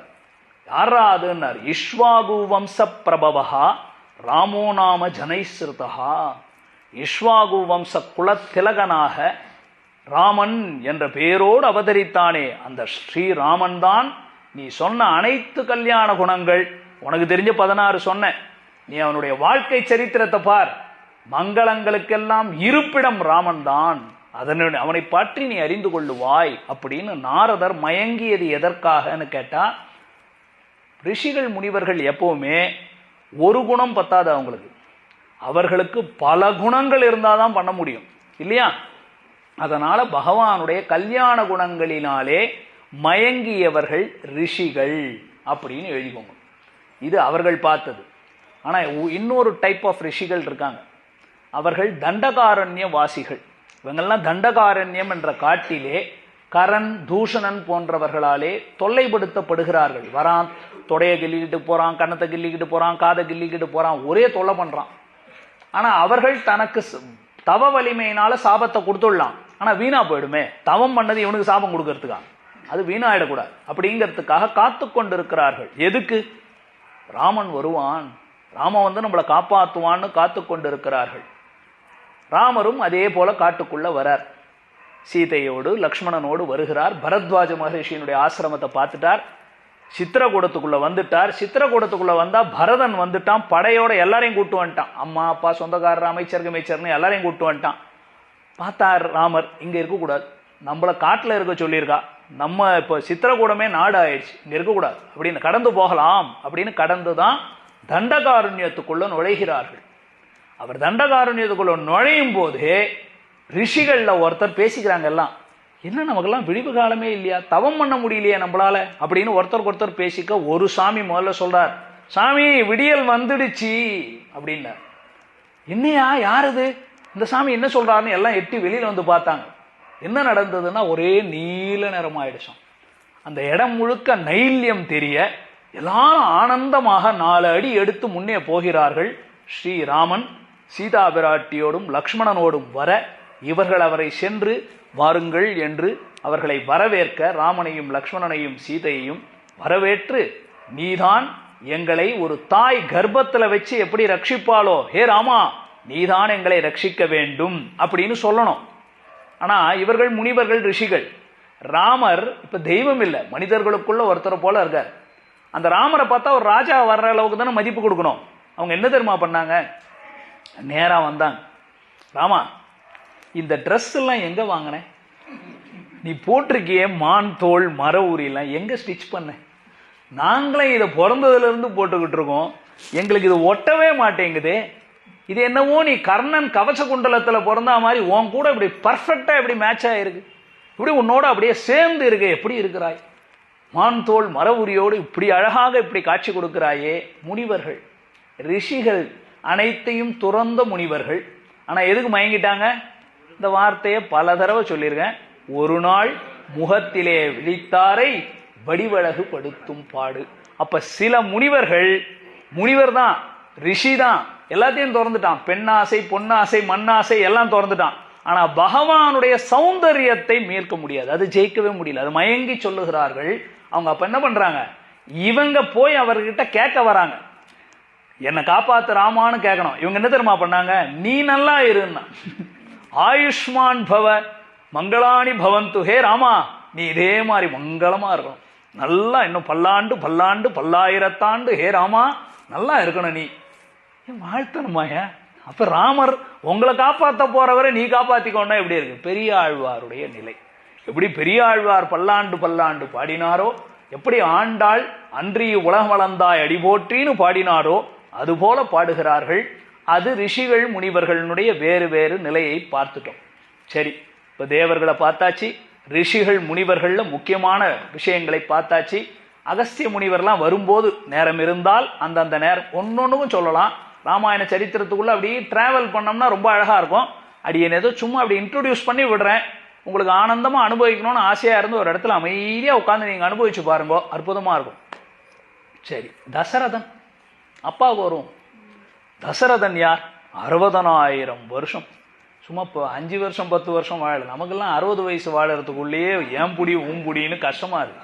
அவர் 60,000 வருஷம் ராஜாவா வேற இருந்து தேவர்களுக்கு சண்டை போட்டு காப்பாத்தி கொடுத்து ராஜ்யத்தை அப்படி காப்பாத்தி இருக்கார்.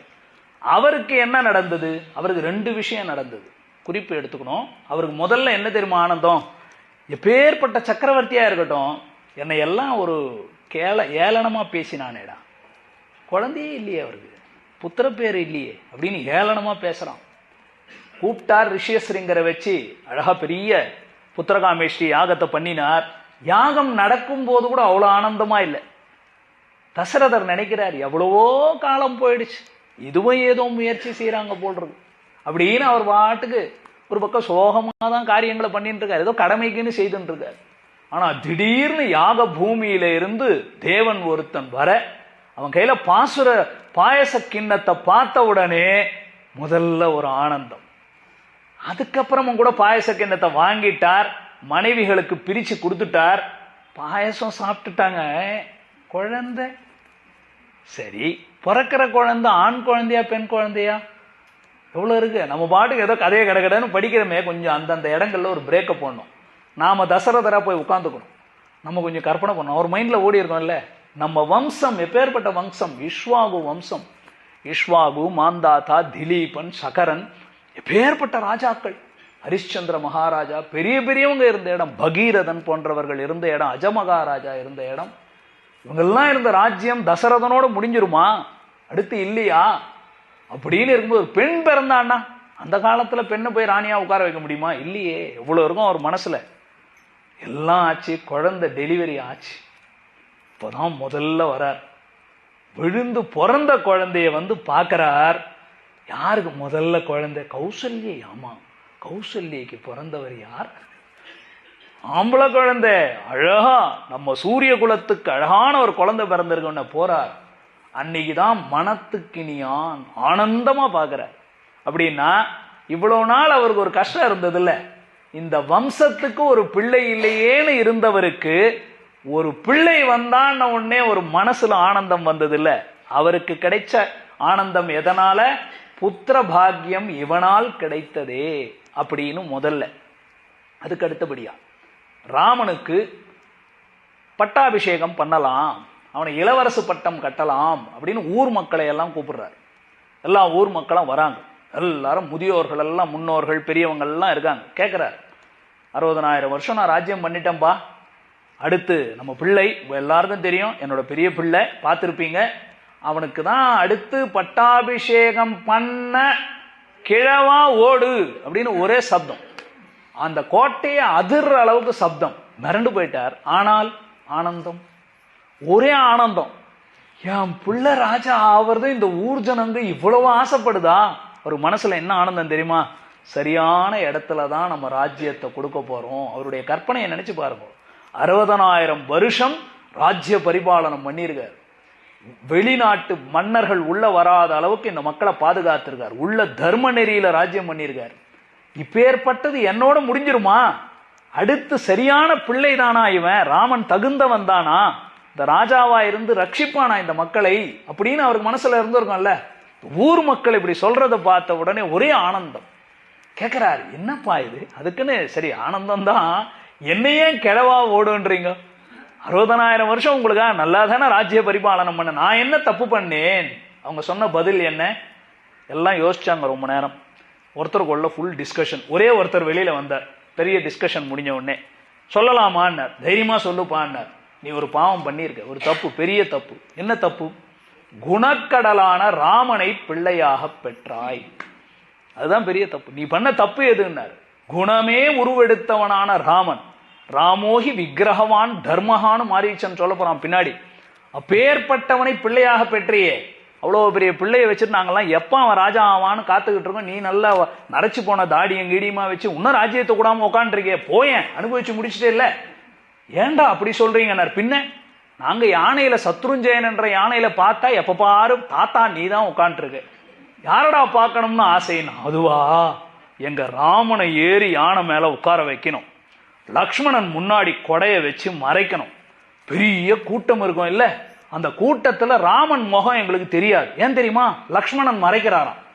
இவ்வளவு அழகான ராமனை பார்த்து கண்ணெச்சில் பற்ற போதே இவ்வளவு ஜனம் இருக்கே அப்படின்னு மறைக்கிறாராம். அவர் மறைக்க மறைக்க நாங்க இப்படி அப்படி எட்டி பார்த்து அந்த ராமனுடைய அழகை பார்க்க ஆசைப்படுகிறோம். சொன்ன உடனே அவருக்கு எப்படி இருக்கும்? நீங்க இப்ப தசரதனால் இருந்து கற்பனை பண்ணணும். மனத்துக்கினியான். இப்ப எதனால மனத்துக்கினியான் அப்படின்னா, எனக்கு பிறகு இந்த ராஜ்யத்தை ஆள்வதற்கு சரியான இடத்துல நான் ராஜ்யத்தை கொடுத்துட்டு போறேன். அடுத்து உயர்ந்த இடத்துல தான் ராஜ்யத்தை கொடுத்து போகிறேன். ஆனந்தமா இருக்கிறேன். அதனால மனத்துக்கினியான். தசரதனுக்கே எத்தனை விதமா காட்டுறாரு பாருங்க. 3வது காட்டுக்கு போயிட்டார். ராமனை காட்டுக்கு அனுப்பிச்சாச்சு. ராமன் காட்டுக்கு போன பிற்பாடு கௌசல்யை கிட்ட புலம்புறார். கௌசல்யே, எனக்கு வயசு என்ன தெரியுமா? என்ன புதுசா கேட்கிறீர்? செய்யறதெல்லாம் செஞ்சுட்டு 60,000 வருஷம் ஆயிட்டு என்ன புதுசா கேட்கிறீர்னா, இல்ல. எவ்வளவு நமக்கு வயசுனா 25. என்னோட வயசு என்ன தெரியுமா? 25ங்கிறார். எப்படி 25 ஆச்சுன்னார் குலசேகர ஆழ்வார். வா போகு பின்பு வா சொல்றார் அவர். மலராள் கூந்தல், என்னோட ராமனை வான்னுவேன். அவன் நடந்து வரும்போது அவனுடைய கூந்தல் அழகோடு, அவனுடைய அழகான தீர்மார்புகள் திருத்தோளோடு அவன் நடந்து வர்ற நடை அழக பார்ப்பேன். அப்படியே 60,000 வயசு 30,000 ஆயிடுச்சு. ஏ ராமா, அங்க போய் அதை கொஞ்சம் எடுத்துட்டு வாயேன் அப்படின்னுவேன். அந்த ராமன் திரும்புவான், அப்படியே ஒரு சிம்ஹ கதியில நடந்து போவான். அந்த பின்னழகு பார்த்தேன்னு வச்சுக்கேன், மயங்கே போயிட்டு அந்த 30,000 15,000 ஆயிடுச்சு. வா போ வா, அப்படியே இறங்கி 25 வயசு ஆயிடுச்சு. நான் ரொம்ப இளையவன் ஆயிட்டேன், குமரன் ஆயிட்டேன் தெரியுமா உனக்கு அப்படின்னு சொன்னால், பும்சாம் திருஷ்டி சித்தாபகாரினம். கண்ணனுடைய இந்த ராமனுடைய சௌந்தரியம் யார் மயங்கிறது? அப்பா. அப்பா பிள்ளையினுடைய வடிவழகு, நடையழகு, அவனுடைய அந்த தோற்றத்துக்கு மயங்கி இருக்கார் பாருங்க. திரும்ப ஞாபகம் வச்சுக்கணும், ஒரு நாள் முகத்திலே விழித்தாரை வடிவழகு படுத்தும் பாடு சொல்றாரு. இப்படி பார்த்துக்கிட்டு இருந்தனே, இப்ப அந்த கண்ணி என்கிட்ட இல்லைன்னுட்டார். இப்ப பாருமே அப்படின்னு. எங்க பாக்குறது? கண்ணே இல்லைன்னாரு. எங்க போச்சு உன் கண்ணுன்னார். ராமனோட போச்சு. ராமன் காட்டுக்கு போனா இல்ல, அந்த ராமனோட சேர்ந்து என்னுடைய கண்ணும் போயிடுச்சு. கௌசல்யே, இப்ப எனக்கு கண்ணு தெரியலையே, எனக்கு கண்ணு தெரியலன்னார் இல்லையா? அப்ப கண்களை மசீகரப்படுத்தக்கூடியது, அபகரிக்கக்கூடியது, இதெல்லாம் தசரதனுடைய உயர்ந்த விஷயங்களை பார்த்தோம். அம்மாவுக்கு வர வேண்டாமா? என்னதான் அப்பா இருக்கட்டுமே, தாய் இல்லாம. மண்ணு புகழ் கோசலதன் மணிவயிறு வாய்த்தவனே, அவ்வளவுதானே பாடணும். அவர் பாடணும்னா விஸ்வாமித்திரர் தசரதன் பிள்ளைன பாடினார். கௌசல்யா சுப்ரஜா ராமா பூர்வா சந்தியா பிரவர்த்ததேன்னு பாடுறார். கௌசல்யை மணிவயிறு வாய்த்து பெற்ற பிள்ளையாச்சேடான்னு பாடினா இல்லையா? கௌசல்யை எப்படி ஆனந்தப்பட்டாள்? ஒரு விஷயம் மாத்திரம் சொல்றேன், 2-3 இடங்கள் இருக்கு, நேரம் இல்லாம போயிடும். கௌசல்யை எப்படி ஆனந்தப்பட்டாள்? முதல்ல அவளுடைய ஆனந்தத்தை எழுதுற. அந்த அம்மாவுக்கு குழந்தை பிறந்துடுச்சு இல்ல, ஒரு குழந்தை பிறந்த உடனே அந்த குழந்தைய பாக்குறா தாய். ரொம்ப நாள் அவளுக்கு அதே தசரதருடைய மனநிலை தானே. புருஷன் அப்பாவை விட அம்மாவுக்கு தானே இருக்கும். ஊரெல்லாம் மலடி, இந்தமா பட்ட மகிழ்ச்சியா இருந்தது. ஒரு கர்ப்பம் இல்லை, குழந்தை இல்லைன்னு இருக்கும்போது, ஒரு குழந்தை பிறக்கும் போது எவ்வளவு ஆனந்தமா இருக்கும். அதுவும் 12 வயசு நிறைய உட்காந்து 9 மாசம், நம்ம அதுக்கே கஷ்டம். 12 மாசம் ரிலாக்ஸ்டா உள்ள இருந்துட்டு வந்திருக்காரு. அந்த அம்மா எவ்வளோ என்ன நோன்பு நோற்றாள்களோ இவனை பெற்ற வயிறுடையாள்னு பிறந்திருக்கிற பிள்ளைய பார்த்த உடனே, அப்ப வால்மீகி ராமாயணத்துல எழுதுகிறார், அதிதி தேவியானவள் வாமனனை பெற்ற பொழுது எவ்வளவு ஆனந்தம் பெற்றாளோ அந்த ஆனந்தத்தை கௌசல்யா தேவி பெற்றாள் அப்படின்னு எழுதுறார். அப்ப முதல் ஆனந்தம் என்னது? உலகத்தையே தான் கர்ப்பமா வச்சு காப்பாத்துற சர்வேஸ்வரனை தன் கர்ப்பத்தில் வைத்தாள். யாருக்கு கிடைக்கும் அது? எப்பேற்பட்ட ஆனந்தம், மனத்துக்கு இனியான். இது எல்லாத்தையும் தன்னுடைய கர்ப்பத்துல உலகம் உண்ட பெருவாயா உழப்பில் கீர்த்தி அம்மானேன்னு தன் வயிற்றுல வச்சு காப்பாத்துறவர், அவரையே இவ வயிற்றுல வச்சு காப்பாத்திருக்காளே. இதுக்கு மேல அந்த அம்மாவுக்கு என்ன ஆனந்தம்? இது முதல் ஆனந்தம். 2வது ஆனந்தம், ராமர் காட்டுக்கு போனோம் சொல்லிக்கிட்டார். கைகேயி சொன்னாள், வந்தார். அம்மா கிட்ட உத்தரவு வாங்கினல்ல, அம்மா கிட்ட வரார். அம்மா ராமன் வரான்ன உடனே அம்மா ஸ்பெஷலா ரெடி பண்ணி வச்சிருக்கா. ராமா, உனக்காக நல்லா பால் தேங்காய் அதெல்லாம் போட்டு நல்லா ஸ்பெஷலா ஒரு பாயசம் பண்ணி வச்சிருக்கேன்டா. பெரிய சக்கரவர்த்தி இல்ல, நாளைக்கு ராஜா ஆக போற, நீ இளவரசன், பட்டாபிஷேகம் ஆக போகுது உனக்கு. அதனால உனக்கு நல்ல தர்பத்தினால ஆன பெரிய இருக்கை வச்சிருக்கேன். அப்படின்னா ஒரு ராஜாவா இருக்கிறான்னா அவனுக்கு ஒரு சிம்மாசனம் இருக்கு, அந்த சீட்ல தான் அவர் உட்காரணும். அதே காட்டுக்கு போறான்னா அவன் அந்த இருக்கையில உட்காரக்கூடாது. அவனுக்கு இன்னும் கடுமையா ரொம்ப எளிமையான ஒரு இருக்கை இருக்கு. அவர் பெரிய ஒரு இருக்கையை ரெடி பண்ணி அந்த அம்மா வச்சிருக்கா. வாடா ராமா, நாளைக்கு பட்டாபிஷேகம், கண்ணு வாடா கண்ணா உட்கார், உனக்காக பெரிய சிம்மாசனம் பண்ணி வச்சிருக்கேன், பிரசாதம் பண்ணி வச்சிருக்கேன்டா, சாப்பிடுன்னார். ராமன் பளிச்சுன்னு பதில் சொல்றார், அம்மா அதெல்லாம் நான் சாப்பிடக்கூடாது, இதுல நான் உட்காரக்கூடாது, எனக்காக போடப்பட்ட இருக்கை அல்ல.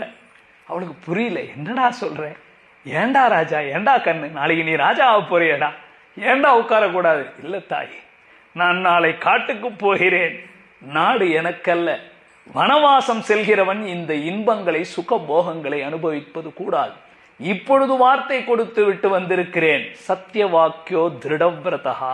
நாமெல்லாம் என்ன சொல்லுவோம், காட்டுக்கு இன்னும் போல இல்ல, அம்மாவாயால ஒரு தடவை சாப்பிட்டுட்டு போயிட்டா என்ன இப்போ சொல்லுவோமா இல்லையா? தாய் கேட்கிறா, அதெல்லாம் யாரா அவ, கைகேயி யாராடா, அவளடா பெத்தா, நான் பெத்தன்டா, அவளுக்கு தெரியுமாடா? பெத்தவப்பட்ட கஷ்டம் அவளுக்கு தெரியாதாடா? அவ ஒரு பிள்ளைய பெத்து வச்சிருக்காளேடா, அவளுக்கு ஒன்றும் கஷ்டம் இல்லடா. சுமித்திரை ஒரு பிள்ளை காட்டுக்கு போனான், லக்ஷ்மணன், அவளுக்கு பிரச்சனை இல்லை. ஏன்?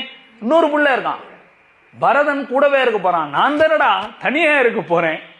12 மாசம் வயிற்றுல பெத்து இல்லாத ஒரு பிள்ளை பிறந்தான், ராஜா ஆக போறான்னு காத்துக்கிட்டு இருக்கும் போது திடீர்னு வந்து நான் 14 வருஷம் காட்டுக்கு போறேன், என்னை திரும்பி வரும்போது நான் இருப்பேனாடா?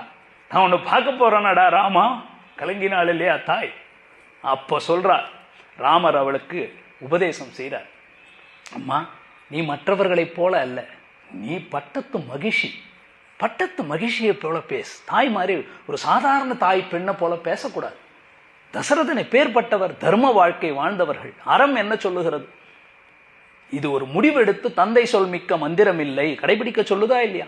ஒரு ராஜா தான் வாக்கு கொடுத்துட்டாருன்னா அந்த வாக்கை மீறக்கூடாதுன்னு அவருக்கு கட்டுப்பாடு இருக்கிறதா இல்லையா? நீ எப்படி நான் கிளம்பி வரேன்னு சொல்லலாம்? நீ அவருக்கு அருகில் இருந்து அவருக்கு தொண்டுகளை செய்ய வேண்டியது உன்னுடைய கடமை இல்லையா? இப்படி வரக்கூடாதே, தவறாயிடுமே. அவர் அக்னி காரியங்களை உன்னை விட்டுட்டு எப்படி செய்வார்?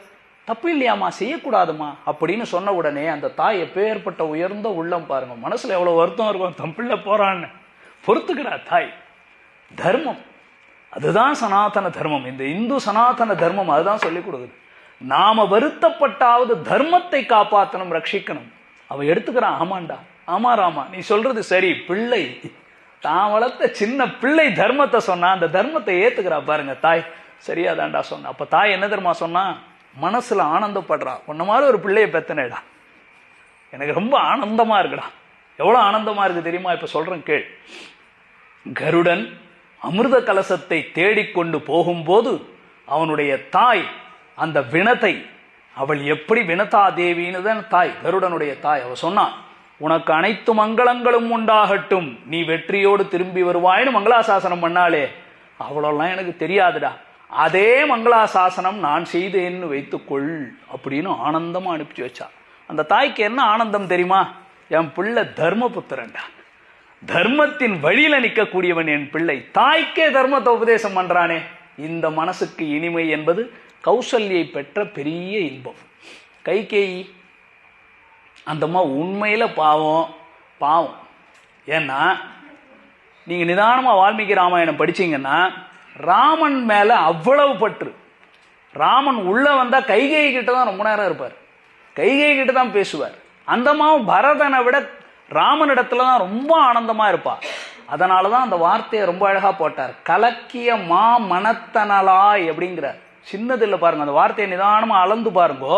மனம் மாமனம் கலக்கிய மாமனத்தனலாய் கைகேசி வரம் வேண்ட. அவ சாதாரணமா திட்டா, என்னடி இது அப்படின்னு கைகேயை திட்டுறா, வசப்பாடுறான். அப்ப ஆனந்தமா தான் இருந்தாள், ஆனால் கலக்கப்பட்டது. என்ன இருந்தாலும் கடைசியில புத்திர வாத்சல்யம்னு கொண்டு வந்து பல விஷயங்களை சொல்லி கலக்கி விட்டாள் கைகேயி. அதுக்கப்புறமா என்ன ஆச்சு நீங்க சரித்திரம் பார்த்திருக்கீங்களா? அதுக்கப்புறம் கைகேயி என்ன பண்ணாள்? துன்பம் துன்பம் துன்பம், எங்க போனாலும் ஏச்சு பேசுதான், தலைகுனிந்த நிலையில தான் இருக்கிறா. ஆனா ராமன் தான் அந்த சிற்றன்னையை யாரும் தவறாக பேசக்கூடாதுன்னு அவளை தடுத்து நிறுத்துறார். கைகேயிக்கு ஆனந்தம் என்பது எப்போ வரைக்கும் இருந்தது தெரியுமா? ராமன் திரும்ப பட்டாபிஷேக கோலத்துல வந்து உக்காந்த உடனே கைகேயி மனசார ஆனந்தப்படுறான். சொல்றான், நான் செஞ்ச பாவம் இப்படிலாம் இந்த ராமன் கஷ்டப்பட்டு வந்திருக்கான், இன்னைக்கு இவனை இந்த கோலத்துல பார்க்கும் பொழுது நான் செய்த பாவம் எல்லாம் போச்சு, போதும், அதெல்லாம் கடந்துடுச்சு. இன்னைக்கு ராமனை பட்டாபிஷேக கோலத்துல பாக்குறனே, இந்த நாள் கிடைக்குமான்னு காத்துக்கிட்டு இருந்தேனே, போதும், என் கண்ணால பார்த்துட்டேன், இனிமே நான் இருந்தால் என்ன இல்லாமல் போனால் என்ன அப்படின்னு ராமனை பட்டாபிஷேக கோலத்துல தான் செய்த தவறுக்கு பரிகாரமாக அவன் திரும்பவும் ராஜ்யத்தை ஏத்துக்கிட்டான். உடனே கைகேயிக்கு எவ்வளவு ஆனந்தம் இருந்திருக்கும். அந்த நிலையை சொல்லுகிறாள். சுமித்ரை லக்ஷ்மணன் சொந்த பிள்ளைய கூப்பிட்டு, அந்த அம்மா சொல்லி கொடுத்தது பெரிய தர்மம், உன்னை பெத்ததே காட்டுக்கு போறதுக்கு தான்டா, ராமனோட நீயும் காட்டுக்கு போ, சிருஷ்டஸ்துவம் வனவாசாய அப்படின்னு சொல்லி அனுப்பிச்சா இல்லையா? உன்னை நான் பெத்த எடுத்ததே காட்டுக்கு போறதுக்கு தான். நேற்றுக்கு ஒரு பாசனம் பார்த்தோமா இல்லையோ? கூற்றுத்தாய் வனம் போகேல் சொன்னா அவதான். ராமா நீ ஏண்டா இங்க இருக்க? அழல, அந்த மாதிரி தான் அழ. கௌசல்யை டல்லா இருக்கிறா. கைகேயிக்கு ஒண்ணுமே புரியல, தப்பு பண்ணிட்டோன்னு தெரியுது, மீளவும் முடியல, வசப்பாடுறாங்க, பாவமா இருக்கா. ஆனா ரொம்ப தெளிவா பேசினது யார் தெரியுமா? சுமித்ரை தான் பேசுறா. தெளிவா சொல்றா, நீ போடா ராமா, நீ போ, காடுதான் நாடாக போகிறது, நாடு காடாக போகிறது. நீ போ, நான் சொல்றேன்டா, நல்லபடியா நீ எல்லா காரியத்தையும் முடிச்சுட்டு வருவேன். லக்ஷ்மணா, உன்னை பெத்ததே எதுக்கு தெரியுமா? போ, அவன் பின்னாடி தொண்டு செய்ய போ அப்படின்னு அனுப்பிச்சு வச்சா பத்தியா அந்த தாய். எப்போ ராமன் காட்டுக்கு போகும்போது கூட தர்மத்தின் வழியில எங்க ராமன் போகிறான், தர்மத்தை அறிந்தவர்கள் பின்னோக்கி செல்லுவார்கள்னு இருந்தாலே அதுதான் சுமத்திரையினுடைய உயர்ந்ததனான மனத்துக்கு இனியான் என்ற கோலம். நம்ம இன்னும் தாண்டவே இல்லை. இதுக்கு நடுவில் ஒன்னே ஒன்று வேகமாக பார்த்துருங்கோ. விஸ்வாமித்திரர் எல்லாருக்கும் தெரியும், வந்து அழைத்து கொண்டு போனார். போனவர் ராமன் உறங்குகிற பொழுது மயங்கிட்டார். எல்லாருக்கும் தெரியும். நல்ல நதிக்கரையில் இப்போ காலங்காத்தால் கண்ணன் என்ன ராமன் லக்ஷ்மணன் 2 பேரும் அயர்ந்து தூங்கிக்கிட்டு இருக்காங்க. பிள்ளைகள் இளவரசர்கள் காலையில் வரார், எழுப்புறார். எழுப்பும்போது என்ன பண்ணுறார், கட கட கடன்னு பாட்டு பாடின இல்லை, பாடலை. கௌசல்யா சுப்ரஜா, கௌசல்யா சுப்ரஜா அதையே சொல்லிட்டு இருக்காரு, தாண்டலை. அவ்வளோ அழகா இருக்காராம். கிடந்ததோர் கிடக்கை கண்டும் எங்கினம் மறந்து வாழ்கேன் அப்படின்னு திருமாலையில பாடுறாருல, அதுபோல பெருமாள் சயன திருக்கோலத்தில் இருக்கிற அவர் தூங்குற அழகை பார்த்து மயங்கி போய் பாட்டு பாடிட்டு இருக்கார். ராமருக்கு பாடின பாட்டு ஸ்ரீனிவாச பெருமாள் அபகரிச்சிட்டார். இன்னைக்கு அவர் பாடிக்கிறார், கௌசல்யா சுப்ரஜா ராம, அவர் பாட்டு பாடின்னு நம்ம அவர் பேரை சொல்லி தட்டி எழுப்பிட்டு இருக்கோம். அப்ப அவரை வசீகரப்படுத்தினது எது? 2 விஷயங்கள். கவனமா கேட்டுக்கோங்க, இதுவும் முக்கியமான விஷயம். இது முக்கியமா சொல்லிட்டாலே போதும். மக்களை எல்லாம் கேட்டார் இல்லையா, ஏன் ராமனிடத்துல உங்களுக்கு என்ன அப்படி ஒரு ஆனந்தம், ஏன் ராமன் மேல உங்களுக்கு எல்லாம் இவ்வளவு ஒரு மனத்துக்கினியான ராமனை ஏன் நினைக்கிறீங்க, அவனை பார்த்தாலே உங்களுக்கு எல்லாம் என்ன ஆனந்தம், ராமன் எங்க துக்கத்துல அவர் பங்கெடுப்பார், நாங்க ஆனந்தமா இருக்கும்போது அவர் ஆனந்தமா இருப்பார், இதெல்லாம் பலது சொன்னார்கள். ஆனா முக்கியமா ஒரு ஸ்லோகம் இருக்கு, இந்த ஸ்லோகத்தினுடைய பொருள் மாத்திரம் சொல்றேன். ராமன் பொதுவாக மக்களை எதை கொண்டு ஜெயிப்பார் அப்படின்னு கேட்டால் சத்தியத்தாலே ஜெயிப்பார். தன்னுடைய சத்தியமான வாழ்க்கை, தர்ம வாழ்க்கை, சத்தியம். எது ராமனா? சத்தியம். நீங்க கூட இப்ப பாப்பீங்க, கிருஷ்ணர்னு பார்த்தா ஓடுவார் வருவார் அது பண்ணுவார். ராமர்னா மெல்லமா தான் நடப்பார், அங்க அப்படி பார்த்து உட்காருவார், கொஞ்சமா பேசுவார், இப்படிதான் பார்ப்போம். அப்படின்னா அப்படியே அவரை உருவகப்படுத்திட்டோம். அவர் எப்படி இருந்தார் நமக்கு தெரியாது. பாட்டுல எல்லாம் பார்த்தாக்கா சிம்ஹா கிரிகுகாசயா, சிங்கம் போல நடப்பார் ராமர்னு தான் சொல்லியிருக்கு. ஆனா அவர் அமைதியா நடக்கிற மாதிரி இருக்காருனாக்கா தன்னுடைய சத்தியமான வாழ்க்கை, தர்ம வாழ்க்கையினால பொதுவா எல்லாரையும் ஜெயிச்சிடுவாராம். தீனேன தானம், தானத்தினால தீனர்களை ஜெயிப்பார். வறுமையில இருக்கிறான், ஏழ்மையில இருக்கிறான், அவர்களை எல்லாம் தானத்தினால ஜெயிப்பாலாம். குருவை, ஆச்சாரியார்கள் குருக்களை எல்லாம் சிஸ்ரூஷேன, தன்னுடைய சிஸ்ரூஷை பணிவிடை தொண்டினால குருக்களை ஜெயிப்பாராம். என்ன வேணும்? முக்கியமா சொல்லிட்டார். பெருமாள் ஏன் எல்லாரையும் ஜெயிக்கிறான் இங்கே முடிஞ்சு வச்சு. மனத்துக்கினியான், சத்தியத்தினால மனத்துக்கினியான், தானத்தினால மனத்துக்கினியான், பணிவிடை தொண்டுகளை செய்வதனாலே மனத்துக்கினியான். இப்ப இதெல்லாம் சேர்த்து பார்க்கிறோமா இல்லையா? இப்ப இதெல்லாம் முனிவர்கள் ரிஷிகள் இவர்களை எல்லாம் கடந்து வருகிறோம். போதும், அடுத்து குஹனுக்கு வருவோம். எல்லாம் ஆச்சு, குஹனுக்கு வருவோம். சீதையை பார்க்க வேணாமா சுவாமி? சீதை மனத்துக்கினியான் இருக்கான்னா எழுதிக்கோங்க. சீதை எதனால மனத்துக்கினியான்னு தெரியுமா? பிரணயித்துவம், காதலி.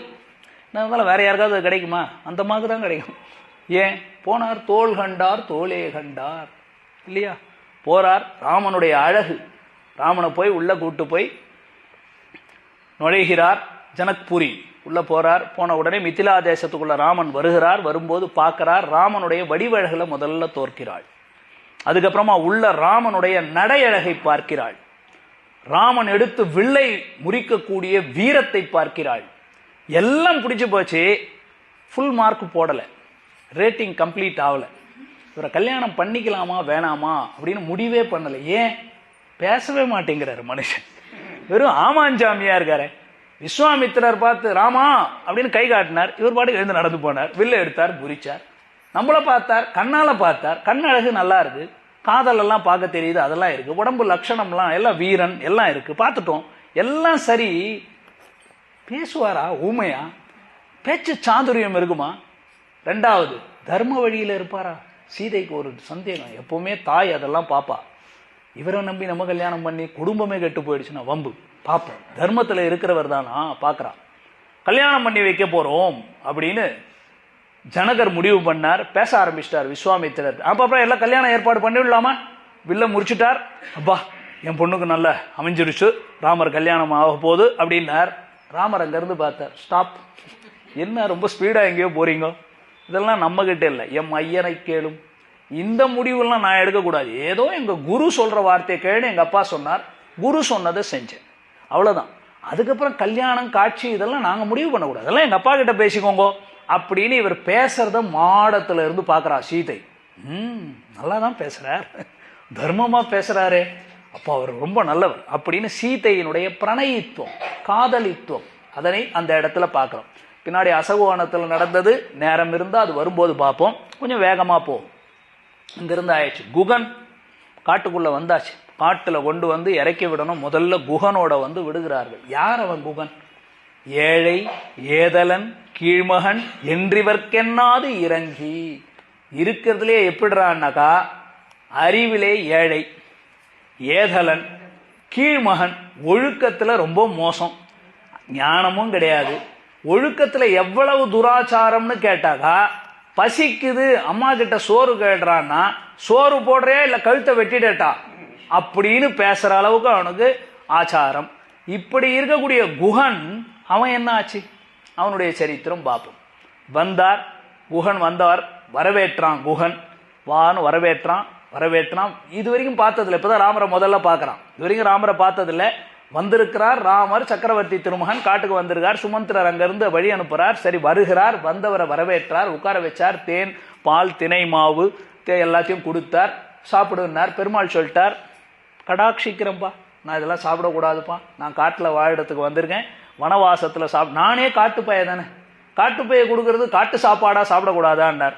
அதெல்லாம் காட்டுப்பையை நீ கண்டது சாப்பிடுவேன், நான் சாப்பிட முடியாது, கட்டுப்பாடில் இருக்கிறவன் செய்ய. ரொம்ப சந்தோஷம், உன்னால் கௌரவிக்கப்பட்டேன், என்னை பார்க்கறதுக்கு நீ 4 அடி எடுத்து வந்தியே, இவர் இவ்வளவு தூரம் வந்ததில்லை, என்னை பார்க்கறதுக்கு நீ 4 தடவை வந்தியே, ரொம்ப கௌரவப்படுத்தப்பட்டேன் அப்படின்ன உடனே அவன் புலகாங்கிதம் ஆயிட்டான். சக்கரவர்த்தி திருமகன் வந்து ஒரு ராஜா, இவ்வளவு பெரிய சக்கரவர்த்தி, நான் ஒரு காட்டுப்பைய என்கிட்ட பேசுறாரு பழகிறாரே, அது பத்தாதுன்னு மனைவி கிட்ட கூட்டு சொல்றாரு, இவனை உன் ஃப்ரெண்டா நினைச்சுக்கோங்கிறார். நான் பாட்டுக்குள்ள போறேன், ஏன்னா அது வியாக்கியானம் போயிடும். இவ்வளவு பார் சொல்றார், சீதே பார், இவன் யாருன்னா பார்த்துக்கோ, உன் உம்பி அப்படி நினைக்காத, இவனையும் தம்பியா நினைச்சுக்கோ, தோழனா நினைச்சுக்கோ அப்படின்னு சொன்ன உடனே அவனுக்கு உருகியே போயிட்டான். அவன் நினைச்சு கூட பார்க்கல. ஒரு ஒரு ஒரு யார், அவன் வேடுவன், அவன் போய் இப்படி மதிப்பு கொடுக்குறாரு பெருமாள், மயங்கியே போயிட்டான். அதனால என்ன நடந்தது, அவன் மயங்கட்டான் சுவாமி. அதுக்கப்புறம் என்னாச்சு, ராத்திரி தூங்குறார். ராம் சையா, ராமானு யாத்திரை போனோம் நீங்கெல்லாம், சிங்கிபேரபுரத்தில் ராமர் படுத்திருந்த இடம் ராம் சையா. சீதா பிராட்டிய ராமரம் படுத்திருக்கிறார்கள்.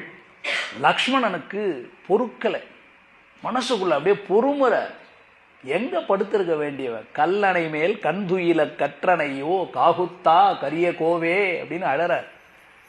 அவர் கூட விடு, நாங்கெல்லாம் பிரம்மச்சாரியா போய் கிளாஸ்ல படிச்சிருக்கோம், குருகுல வாசத்துல தரையில தான் படுத்துக்கணும், பழக்கம் இருக்கு அவருக்கு. எங்க அண்ணி ராணியா வாழ்ந்தவளாச்சேயா, ஜனககுல சுந்தரி, எப்படி வாழ்ந்திருப்பாள், பட்டு மஞ்சத்துல படுத்து கிடந்தவள், அவளை உட்காந்து இப்படி தரையில படுத்து எனக்கு பொருட்களையே, சீக்கிரமா எப்ப இந்த 14 வருஷம் முடிஞ்சு போய் எங்க தாய் அவளுடைய உயர்ந்த அந்த பட்டு மஞ்சனத்துல படுத்துக்கிற வரைக்கும் எனக்கு தூக்கம் கிடையாது முடிவு பண்ணிட்டார் லக்ஷ்மணன். அது வரைக்கும் நான் தூங்க மாட்டேன்னு கையில வெல்ல எடுத்துக்கொண்டு அவர்களுக்கு பாதுகாவலாக இருப்பேன்னு சுத்தி சுத்தி சுத்தி நடந்து வர. தூரத்துல குகன் பார்த்துக்கிட்டே இருக்கான். ராத்திரி ஆயிடுச்சு, 3 பேர் ஒன்னாதான் வந்தாங்க, புருஷனும் பொண்டாட்டியும் படுத்துட்டாங்க, இவன் ஏன் தூங்கல? ஒருவேளை அங்க ஒருத்தன் பரதன்ன்றவன் இந்த ராமனை காட்டுக்கு அனுப்பிச்சு ராஜ்யத்தை புடுங்கினா மாதிரி கூட வந்திருக்கிறவன் இங்க ராமனை முடிச்சுடலான்னு முடிவு பண்ணிட்டானோ, 14 வருஷம் கழிச்சு இவரே திரும்பி வரணும், நம்மளே ராஜ்யத்தை எடுத்துக்கணும் ஏதோ பிளான் போட்டாங்களோ அப்படின்னு குகனுக்கும் மனசுல எண்ணம். அதனால இவன் என்ன பண்றான், லக்ஷ்மணன் அங்க நடக்கிறாருன்னா ஒரு 10 அடி கேப் விட்டு சவுண்டு வராம இவன் பின்னாடியே லக்ஷ்மணனை பார்த்துக்கிட்டே நடக்கிறான். ஏன், லக்ஷ்மணனால ராமனுக்கு ஆபத்து வந்துருமோ அப்படிங்கிற காவல் பார்த்துக்கிட்டு போனோம், நம்ம தான் காப்பாற்றணும் ராமனை அப்படின்னு இவன் பின்னாடியே போறான். இவன் இப்படி நடக்கிறத குக பரிகரங்கள் அதுங்க ஒண்ணு, நம்ம தலைவர் பாடுறா அங்க என்னடா பண்றார், அவர்லாம் ராத்திரில முழிச்சிருக்கவே மாட்டாரு, அது என்ன கையில அவர் ஏதோ கத்தி வாள் இல்லை எடுத்து சுத்துறாரு, எல்லாம் சுத்தி வந்து பாடே டவுட்டா இருக்குதுடா, இவர் கூட ஏதோ டீம் போட்டாரோ இந்த ராமனை கொல்றதுக்கு. கவனமா போனோம்டா, நம்ம ராமனை காப்பாற்றணும். ஒரு ராமன் சீதையை காப்பாத்துறதுக்கு லக்ஷ்மணன் பின்னாடி, குஹ பரிகரங்கள் அது பின்னாடியே போகுது. ஏன் போகுது? திரும்ப உங்களுக்கு எல்லாம் தெரியும், ஒரு நாள் முகத்திலே விழித்தாரை வடிவழகு படைத்தும் பாடு. ராம சௌந்தர்யம் ராமச்சந்திரன். ராமனை ஒரு தடவை பார்த்துட்டா அதுக்கப்புறம் மனத்துக்கு இனியான் அவருக்கான என்ன வேணாலும் பண்ணுவோன்னு சொல்றோம் இல்லையா, இது அவருக்கு நடந்தது. அடுத்து பரத்வாஜ மகரிஷி, அதெல்லாம் கடந்துருவோம். அதுக்கப்புறம் நீங்க தண்டகாருண்ய வாசிகள் கீழேயே சொல்லிட்டேன், வேகமா தாண்டி வருவோம். எல்லாம் நடந்தது. கபந்தன் எல்லாம் நடுவில் போனதெல்லாம் கடந்து போயாச்சு. சித்திரகூடம் ஆச்சு. கடைசியில் சித்திரகூடத்திற்க சிறுகாக்க முளதீண்ட, இதெல்லாம் நேற்றுக்கே பாசுரம் பார்த்தோம். எல்லாம் ஆகி ஹனுமான் அவர்கிட்ட வந்துடும். இருக்கிற நேரத்துக்கு ஏற்ற மாதிரி சொல்கிறோம், ஒவ்வொரு கேரக்டருக்கும் சொல்லலாம், டைம் இருக்கும்போது அனுபவிப்போம். ஹனுமான் அவர் என்ன பண்ணார்? ஹனுமானுடைய இளவயது சரித்திரம் உங்களுக்கு எல்லாம் தெரியும். கேசிங்கிறவருக்கும் அஞ்சனைன்றவருக்கும் பிறந்த பிள்ளை. அவர் ஒரு தடவை சூரியனை பிடிக்க போறேன்னு தானா தாவி போக, அந்த இடத்துல இந்திரன் தன்னுடைய வஜ்ராயுதத்தை போட, இந்த இடத்துல அடிபட்டு கீழே விழ, அவருக்கு ஹனு அப்படின்னு இந்த இடம் நீண்டு இருக்கிறதுனால ஹனுமான்னு பேர். அவர் அடிபட்டு கீழே விழுந்த உடனே மூச்சு இல்லாமல் இருக்கிறத கோபம் வந்துருச்சு. யாருக்கு? வாயு பகவானுக்கு. உலகத்துல காத்து சஞ்சாரமே இருக்கக்கூடாதுன்னு இழுத்து பிடிச்சிட்டார். பிரம்மா பார்த்தார், தேவர்களை போய் கேட்டார், ஏன்பா இப்படிலாம் பண்ணியிருக்க கூடாதே, தப்பு பண்ணிட்டீங்க, வாங்க போய் ரெக்வஸ்ட் பண்ணலான்னு எல்லாரையும் கூப்பிட்டு வாயு பகவான்கிட்ட வந்தார். வாயு பகவான் வந்தார், தப்பு செஞ்சுட்டு இப்போ வந்து சும்மா நின்றா, எல்லாரும் வரம் கொடுங்க என் பிள்ளைக்கு அப்படின்னார். ஒவ்வொருத்தரா ஒரு வரம் கொடுத்தாங்க. அதுல பிரம்மா கொடுத்த வரம் ரெண்டு முக்கியமானது. ஒன்னு, பிரம்மாஸ்திரம் உன்னை ஒன்றும் செய்யாது. ரெண்டாவது, நீ பரபிரம்மத்தை பார்ப்பாய், பரபிரம்மத்தினிடத்தில் உனக்கு பக்தி ஏற்படும். அப்ப சொல்றார் நீ, அப்ப அவரு யோசிங்க, அப்ப பரபிரம்மத்தை பார்த்தாலும் யார் பரபிரம்மம், அது எப்படி தெரிஞ்சுக்கிறது? அது அவர் எவ்வளவு அழகா சுருக்கமா சொல்றாரு அந்த இடத்துல. நீ ஒருவனை பார்க்கும் பொழுது உன்னுடைய எலும்பெல்லாம் உருகி, மனம் குறுகி, கண்களிலே தண்ணீர் பெருக, மனம் சிதிலமடைஞ்சு உருகி நிற்ப, அவ்வளவுதான். நீ பரபிரம்மத்தினிடத்தில் பக்தி செய்தாய் என்பதை அறிந்து கொள்ளுவாய் அப்படின்னு அவர் வரம் கொடுத்துட்டார். அது நடக்கணுமா இல்லையா? தேவர்களுடைய வரம் நடக்கணுமே. முதல் தடவை ஹனுமான் பார்க்கிறார். ரிஷியமூக பர்வதத்துல மறைஞ்சிருக்கிறான் சுக்ரீவன் தன்னுடைய தோழர்களோட. திடீர்னு பார்த்தா இளவரசர்கள் போல 2 பேர் மான் தோல் மர உரியோட வருகிறார்கள். யாரா இவர்கள்? ஆனா கையில வில்லுலாம் அம்பு பிடிச்சிருக்காங்களே. அவனுக்கு டவுட்டு. அவனுக்கு எங்க பார்த்தாலும் ராவணன் வந்துட்டு இருப்பானோ, ராவணன் வந்துட்டு இருப்பானோன்னு அவனுக்கு சந்தேகம். அதனால ஹனுமானை கூப்பிட்டான். ஹனுமான் சொன்னார், இல்லை எல்லாத்தையும் இப்படி நினைக்காதப்பா, இங்க வர முடியாதவன் ரிஷியமூக பர்வதத்துல மதங்க முனிவர் அவனுக்கு சாபம் கொடுத்துருக்கார், வாலி வந்தா சுக்குநூறா உடைஞ்சு போயிடும் அவன் தலை, பயப்படாதன்னு. அவன் எனக்கு இப்படிலாம் சொன்னா எப்படி, என்னை பத்தி யாருக்கு தான் இங்க பயம் அப்படி இப்படின்னு இவன் சொன்ன உடனே, சரி சரிப்பா நான் போய் பார்த்துட்டு வரேன், ஆனா நீ யாருன்னு காட்டக்கூடாது, நான் ஒளிஞ்சு இருக்கிறேன்னா நீ முதல்ல சொல்லிடாது, நீ முதல்ல அவங்க யாருன்னு பொய் வேஷத்துல போய் கத்துக்கோ, தெரிஞ்சுக்கிட்டு உனக்கு சரின்னு பட்டதுன்னா அவர்களை என்னோட தோழமை செய்து கொள்வதற்கு நான் தயாராக இருக்கிறேன்னு சொல். இவர் ராஜா சொல்லி அனுப்பிச்சார். ஹனுமான் ஒரு வயோதிகனாக ஒரு பிரம்மச்சாரி வேஷத்துல தான் போனார் அப்படின்னு அங்க காட்டுது. பொய்த்தனத்தோட தான் போறார். தன்னை பத்தி சொல்லக்கூடாது, ஆனா ராமரை பத்தி தெரிஞ்சுக்கணும். ஸ்பை போனார். போய் ராமனை பார்த்தார். அடியேன் ஹனுமான், என்னோட ராஜா சுக்ரீவனா, அவருக்கு நான் அமைச்சர் ஸ்தானத்துல இருக்கிறேன், முழு கதையை சொல்லிட்டார். வாலிங்கிறவன் அடிச்சான், துரத்தினான், எல்லாம் ஆகி எல்லாம் முடிஞ்ச உடனே, தேவரீர் கொஞ்சம் உம்மை பத்தி தெரிஞ்சுக்கலாமா? பொய்த்தனத்தோட பொய் பேச போனவர் பொய்யே வரல, உண்மை நேரா வெளியே வருது. உருகி போயிட்டார், மயங்கி நிக்கிறார். அப்ப அவர் கேட்கிறார், ஆயுதாஸ்ய சுஹൃதாஸ்ய பாகவ பரிதோபமா. அழகான ஸ்லோகம். ஹே ராமா, உன்னுடைய உருண்டு திரண்டு இருக்கக்கூடிய தோள்களும் மார்புகளும் ஏன் ஆபரணங்களால் மறைக்கப்படவில்லை? கண்ணெச்சில் பற்றாதரா? இவ்வளவு அழகா இருக்கே ஒரு ஆண். யார்? ஹனுமான், நைஷ்டிக பிரம்மச்சாரி, நவ வியாகரண பண்டிதர். அப்பேற்பட்டவர் ராமனுடைய அழகுக்கு பயந்து சௌந்தரியத்துக்கு மயங்கி சொல்றார், ஏன் உன்னுடைய வடிவழகானது ஆபரணங்களால் மறைக்கப்படவில்லை? ரொம்ப அழகான வியாக்கியானங்கள், உள்ள போகல. அப்படின்னு அப்படியே சிதைஞ்சு மயங்கி போய் நிற்கிறார் ராமனிடத்துல. அப்ப ஏற்பட்ட பக்தி, அந்த பக்தி இன்னைக்கு வரைக்கும் முடியும். இன்னைக்கு என்ன போல ஒரு எலி எலும்பன் தாழ்ந்தவன் உட்கார்ந்து ராமச்சரித்திரத்தை பேசினாலும் அதோ ஹனுமான் அமைதியா கேட்டுக்கிட்டு இருக்கார். ஏதோ இந்த பிள்ளை கூட வளருதே அதுக்கு தெரிஞ்ச பாஷையில எங்க ராமனை பத்தி இதெல்லாம் கூட பேசுறான் பார், கலியுகம் அப்படின்னு அவருக்கும் தோணும். பேசட்டும், எல்லாரும் ராமனை பத்தி பேசணும்னு தானே அவருக்கு ஆசை. அப்போ அதுதான் ஹனுமான். பேச போனா கூட அவரால் அந்த மயக்கத்தை தாங்க முடியல. சீதா பிராட்டி கேட்கிறார், கொஞ்சம் ராமன் இப்ப எப்படி இருக்கான்னு சொல்ல, ரொம்ப நாள் ஆச்சு பார்த்து. ஹனுமன், நீ தானே பார்த்துட்டு வந்த, உன் கண்களால பார்த்தேல்ல, என் ராமன் எப்படி இருப்பான் கொஞ்சம் எக்ஸ்பிளைன் பண்ண என்னார். பகவத்கீதையில இப்படிதான் கண்ணன் மயங்கிட்டார். உன்னுடைய விபூதி எல்லாம் சொல்லு, ஐஸ்வர்யத்தை சொல்லுன்னா கண்ணனே கொஞ்ச நேரம் தலை சுரிஞ்சிட்டார். எதை சொல்றப்பா, இருக்கிறதுலே கஷ்டமான கொஸ்டினை கேட்டு சொல்லுன்னா நான் எப்படிராப்பா சொல்லுவேன். அது மாதிரி ஹனுமான் திகச்சு நின்றுட்டார். அவர் அழகா எளிமையா சொன்னார், விளக்கல.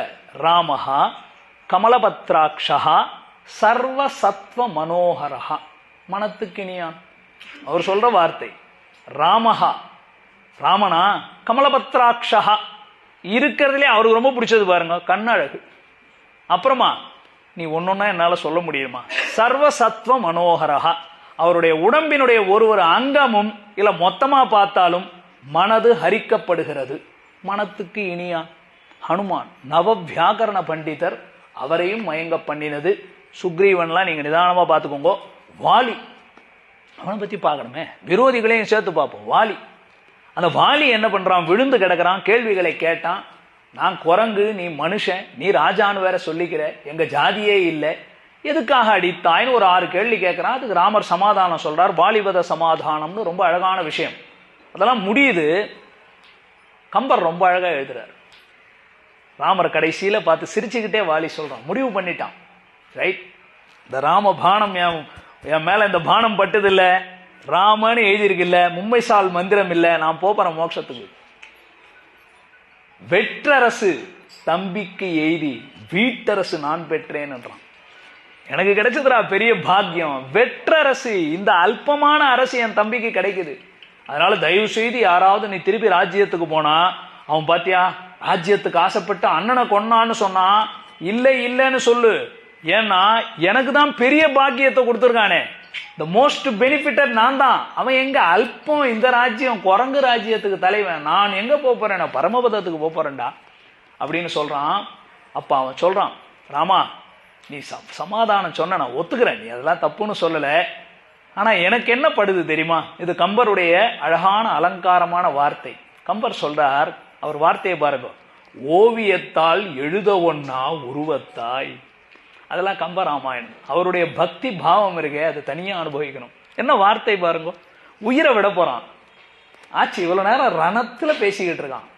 அப்ப அவன் சொல்ற வார்த்தை, ஓவியத்தால் எழுத ஒன்னா உருவத்தாய் சொல்றார். ஏன் தெரியுமா நீ இந்த செயலை பண்ணாய் அப்படின்னு கேட்டால், ஆமா யாரையோ விட்டு பிரிஞ்சிட்ட, அமிழ்தில் வந்த தேவியை பிரிந்தனை போலும் செய்கை, ஆவியை சனகன் பெற்ற அன்னத்தை அமிழ்தில் வந்த தேவியை பிரிந்தனை போலும் செய்கை. நான் ஒன்னே ஒன்று சொல்லட்டாராமா, நீ எவ்வளவுனா காரணங்கள் சொல்லு என்ன கொண்டதுக்கு, I will take it this way. நீ பாவம், எங்க அம்மா உன் பக்கத்துல இல்லடா, எங்க அம்மா சீதை உன்னோட இருந்திருந்தாள் நான் இந்த நிலைமைக்கு ஆளாயிருப்பனா, அவளை விட்டு பிரிந்ததனால குழம்பி போய் நீ செய்த செய்கைதான் இது அப்படின்னு போகும்போது கூட பிராட்டியோடு கூடியவன் ராமன் என்று புரிந்து போனான் பாருங்க.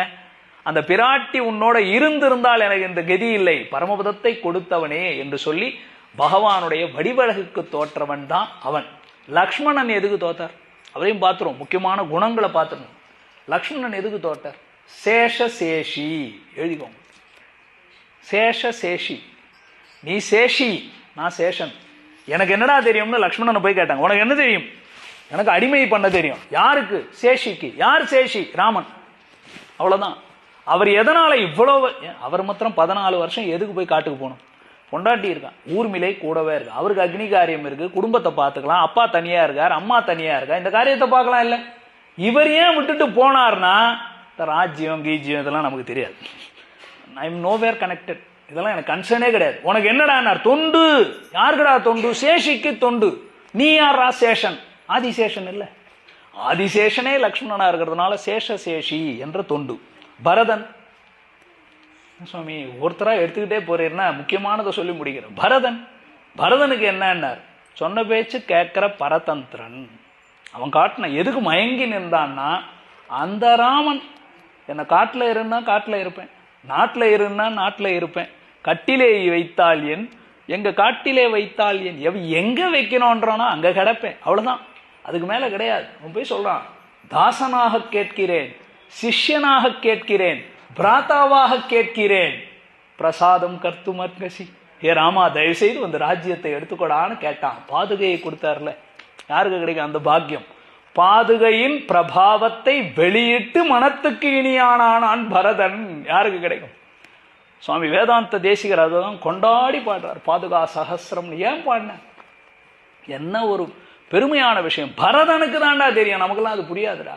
இந்த பாதுகையினுடைய பெருமை, ஸ்ரீ விஷ்ணுவினுடைய, மகாவிஷ்ணு இன்னைக்கு இருக்கக்கூடிய ஸ்ரீரங்கத்தில் இருக்கக்கூடிய பகவானுடைய மணி பாதுகை, அந்த ஸ்ரீரங்க மணி பாதுகையினுடைய பெருமை அது யாருக்கு தெரியும்?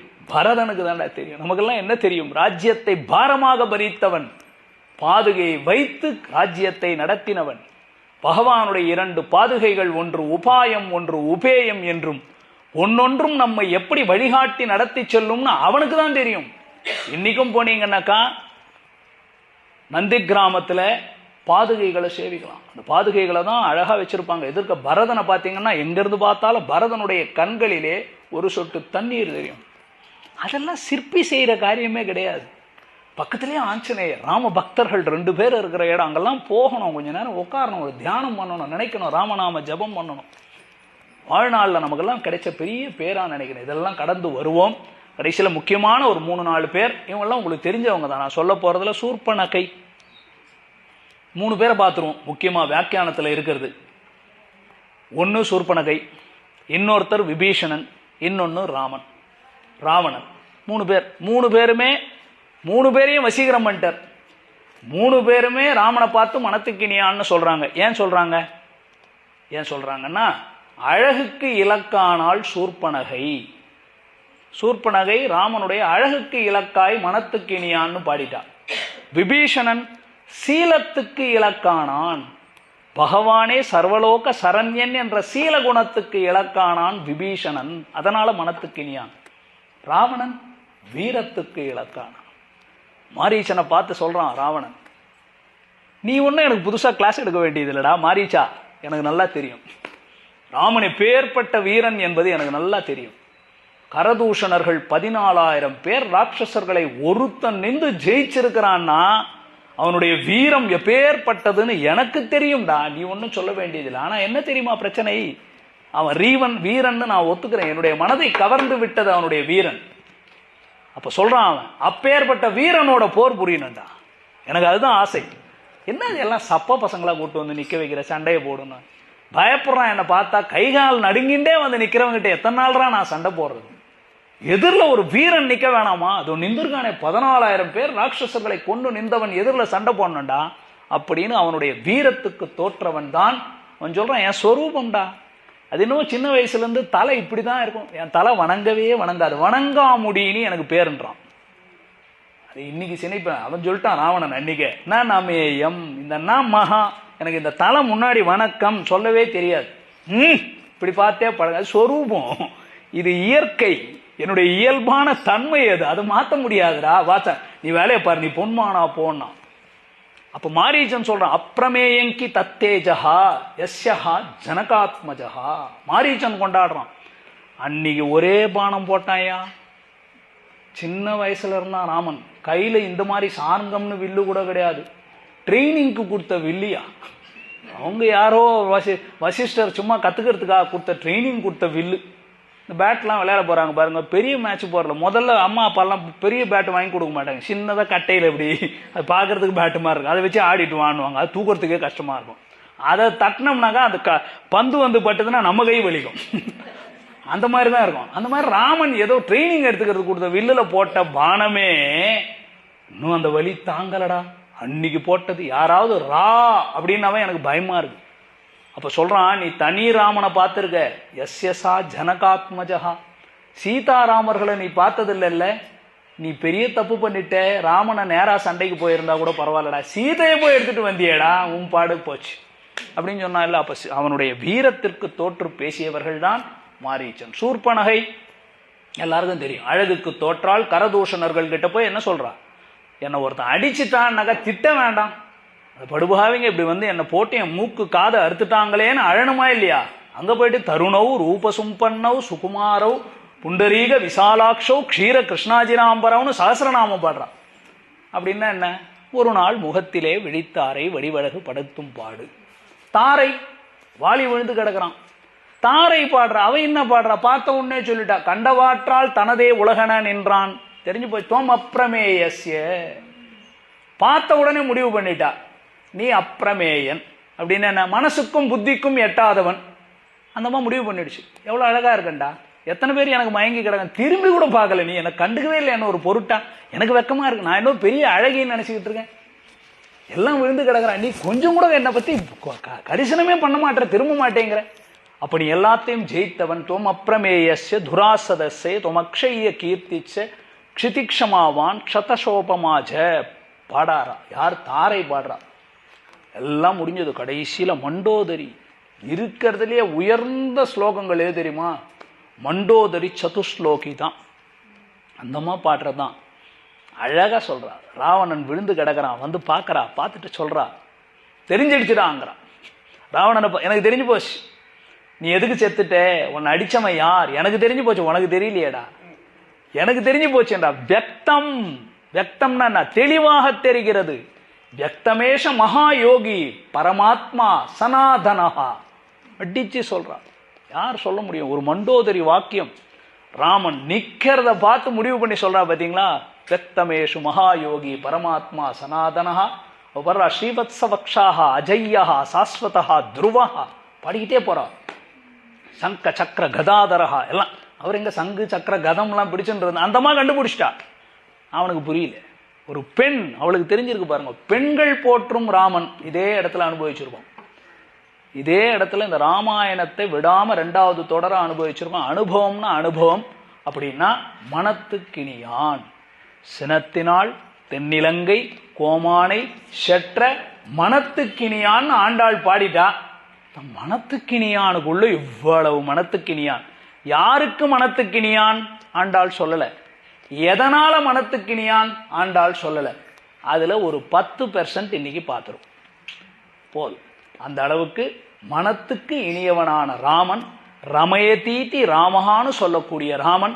அப்பேற்பட்ட ராமன் அவருடைய சௌந்தரியத்துக்கு சொல்றதா? எல்லாத்துக்கும் மேல எல்லாரும் இப்ப தர்மத்தனே சொன்னேன் இல்லையா? சத்திய வாக்கியம், திருடவிரதா. அவருக்கு கோபத்தை அவனுடைய கோபத்துக்கு வசப்பட்டவர்கள் எத்தனையோ பேர். தேவாதி தேவர்கள் அவனுடைய கோபத்தை பார்த்து பயந்து ஓடி அவனுக்கு மனம் கலங்கி மயக்கப்பட்டவர்கள் எத்தனையோ பேர். சொல்லிக்கிட்டே போகலாம். அது 16 இருக்கு, இல்லை அதோட சேர்த்து பார்க்கணும். அது ஒரு நாள் தனியா அனுபவிப்போம். கோன்வஸ்மின் சாம்பிரதம் லோகே குணவான் கஸ்ய வீரியவான் தர்மஜ்யஸ்ய கிருதஜ்ஞஸ்ய சத்தியவாக்கியோ திருடவிரதா சாரித்ரேண ச கோயிதா சர்வபூதேஷு இதெல்லாம் எடுத்தோம்னா இதனால் மனத்துக்கினியான், இதனால் மனத்துக்கினியான் அப்படி சேர்த்து பார்க்கணும். பேசிக்கிட்டே போகலாம். ராமன்னு சொன்னாலே மனத்துக்கு இனியவன். ரமயதீதி ராமஹா. அந்த ராமநாமம் மூலமந்திரமான நாமம். நம்முடைய சம்சாரம் என்கின்ற நோயை அறுத்தக்கூடிய ராமன், ராமனுடைய நாமம். அதனால எளிமையான நாமம், 2 எழுத்து, ராம ராம ராம என்று ராமநாமத்தை ஜபித்து அனைவரும் அந்த ராமனையே சென்று கிட்டுவோம் என்று சுவாமி ராமானுசரையும் பிரார்த்தித்துக் கொள்ளுவோம். குலசேகர பெருமாளையும் பிரார்த்தித்துக் கொள்ளுவோம்.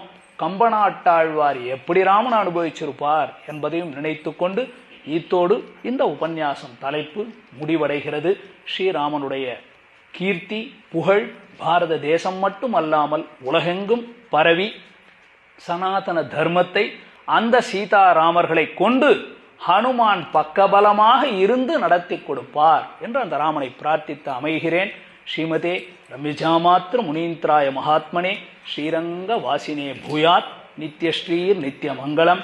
ஜெய் ஸ்ரீராம், ஜெய் ஜெய் ஸ்ரீராம், ஜெய் ஜெய் ஜெய் ஸ்ரீராம், ஜெய் சீதாராம், ஜெய் ஜெய் சீதாராம், ஜெய் ஜெய் ஜெய் சீதாராம், ஜெய் ஹனுமான், ஜெய் ஜெய் ஹனுமான், ஜெய் ஜெய் ஜெய் ஹனுமான்.